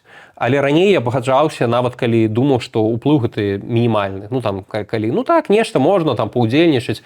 Ну зараз я гэта проста рабіць не буду, бо я не бачу гэтым сэнсу. Калі напрыклад, мяне запрашаюць на нейкай канферэнцыі выступаць, я таксама разважаю пра тое, што, напрыклад, па-першае, што я магу падзяліцца, наколькі мы ведаеце там думкі, якімі падзялюся, наколькі яны сапраўды здольныя змяніць сітуацыю ці свет, ці там паўплываць на іншых людзей. Калі я разумею, што ўсё тое ўжо паўтараецца 4-5 гадоў, вось калі мы кажам пра беларускую тэматыку, які сэнс ісці на 6-й год і працягваць гэта казаць зноў тое самае. Калі апошнія 5 гадоў, у гэтым сэнсе яны нічога не змянілі. Калі размова пра іншае, я разумею, што там сапраўды ці мне цікава, бо там добрыя цікавыя людзі, там я літаральна нядаўна ў Таллін ездзіў, там канферэнцыя, якая збірае і прэзідэнтаў, і кіраўнікоў Еўросаюза, і там шмат амерыканскіх генералаў, ёсць тэхналагічнага сектара людзі. Вось езджу туды, ці там у Парыж я ездзіў на канферэнцыю па этычнай AI. Это арганізацыя, якая займаецца бяспекай. Каб не было абалванівання, пра якое ты кажаш, вось каб было этычнае стаўленне. Міжнародны такі альянс, які таксама кіруецца, створаны людзьмі, якія AI закладалі, па сутнасці, фундамент AI. Там цікава. У тым ліку таму, што час ты разумееш, што ты гэты час можаш не рабіць нешта іншае, ты можаш за гэты час зарабіць і патраціць на тое, каб прачытаць кнігу, то бок нешта патраціць яго на сябе. Таму я б хутчэй сказаў, што яно змяніла філасофію падыходу да жыцця, а калі гэта філасофія змяняецца таксама і твой даход. Калі ты можаш гэты час вытрачаць на тое, каб развіваць сябе і потым прадаваць гэты свой досвед і веды камусьці яшчэ, то ў выніку проста непазбежна твой даход таксама вырастае. Я думаю, гэта той самы досвед, якого, можа, у еўрапейцаў шмат чаму не хапае, бо мы вельмі такія community-focused, такі больш калектыўнае грамадства, там індывідуальнае грамадства. У гэтым сэнсе, мне здаецца, на мяне гэта сапраўды паўплывала. Паколькі мы шмат говорили про AI, апошняе пытанне, ці ты не баішся, што цябе і з дыпломам БДУ ФМА, так факультэт міжнародных адносін і чалавекам з Гарварда заменіць штучны інтэлект у бліжэйшай будучыні. І тады ты будзеш падаваць CV, біяграфію у бедронку польскія крамы, Lidl які-небудзь, а там яго AI яшчэ і адкіне. Я не баюся на кароткатэрміновай перспектыве, але я думаю, што на дастаткова доўгатэрміновай перспектыве гэта, ў прынцыпе, цалкам магчымы варыянт, пры якім не толькі я, а шмат якія людзі, яны сутыкнуцца з пытаннем, а чым займацца. Так? Што рабіць, які будзе рынак. Плюс мы не маладзеем, маладым лепш адаптавацца да сучаснага свету, чым людзям ужо стала веку. І таму гэты момант, магчыма, просто маі кампетэнцыі яны будуць непатрабавальныя для рынка, а мне будзе складаней, напрыклад, сябе падбудаваць нешта новаму навучыцца. Таму я у гэтым сэнсе заўсёды спрабую навучацца. Чаму на кароткатэрміновай перспектыве не лічу гэта такой вялікай рызыкай, бо у свеце дагэтуль не ўсе нават інтэрнэтам карыстаюцца. То бок інтэрнэту тэхналогій вельмі шмат гадоў. У Расіі дагэтуль, прабач, газа няма ў шмат якіх краінах. То бок адаптацыя пад тэхналогіі, адаптацыя рынку дзяржаўных інстытутаў, грамадскіх інстытутаў, яна вельмі розная і яна нероўная, так? І шмат у якіх рэгіёнах яна павольна. Я думаю, Еўропа якраз хутчэй будзе з таго рэгіёну, дзе гэта будзе адбывацца трошку павольней, потому што ёсць у тым ліку рэгуляцыі, таму што тут менш грошай, калі менш грошай, гэта значыцца і складаней гэта рабіць. Людзі таксама больш асцярожныя, такі прадпрымальніцкі дух, ён усё ж такі больш змясціўся туды ў Злучаныя Штаты, шмат абараняюць правы людзей. Таму гэта не тое, каб цалкам немагчыма было, просто я не думаю пра гэта кожны дзень, так? Але я раю кожнаму з людзей думаць пра тое, як выкарыстоўваць гэту тэхналогію. Нават калі AI апынецца перабольшаны, нават хайп і каля яе апынецца перабольшаным, яны ўжо сталі часткай нашага жыцця.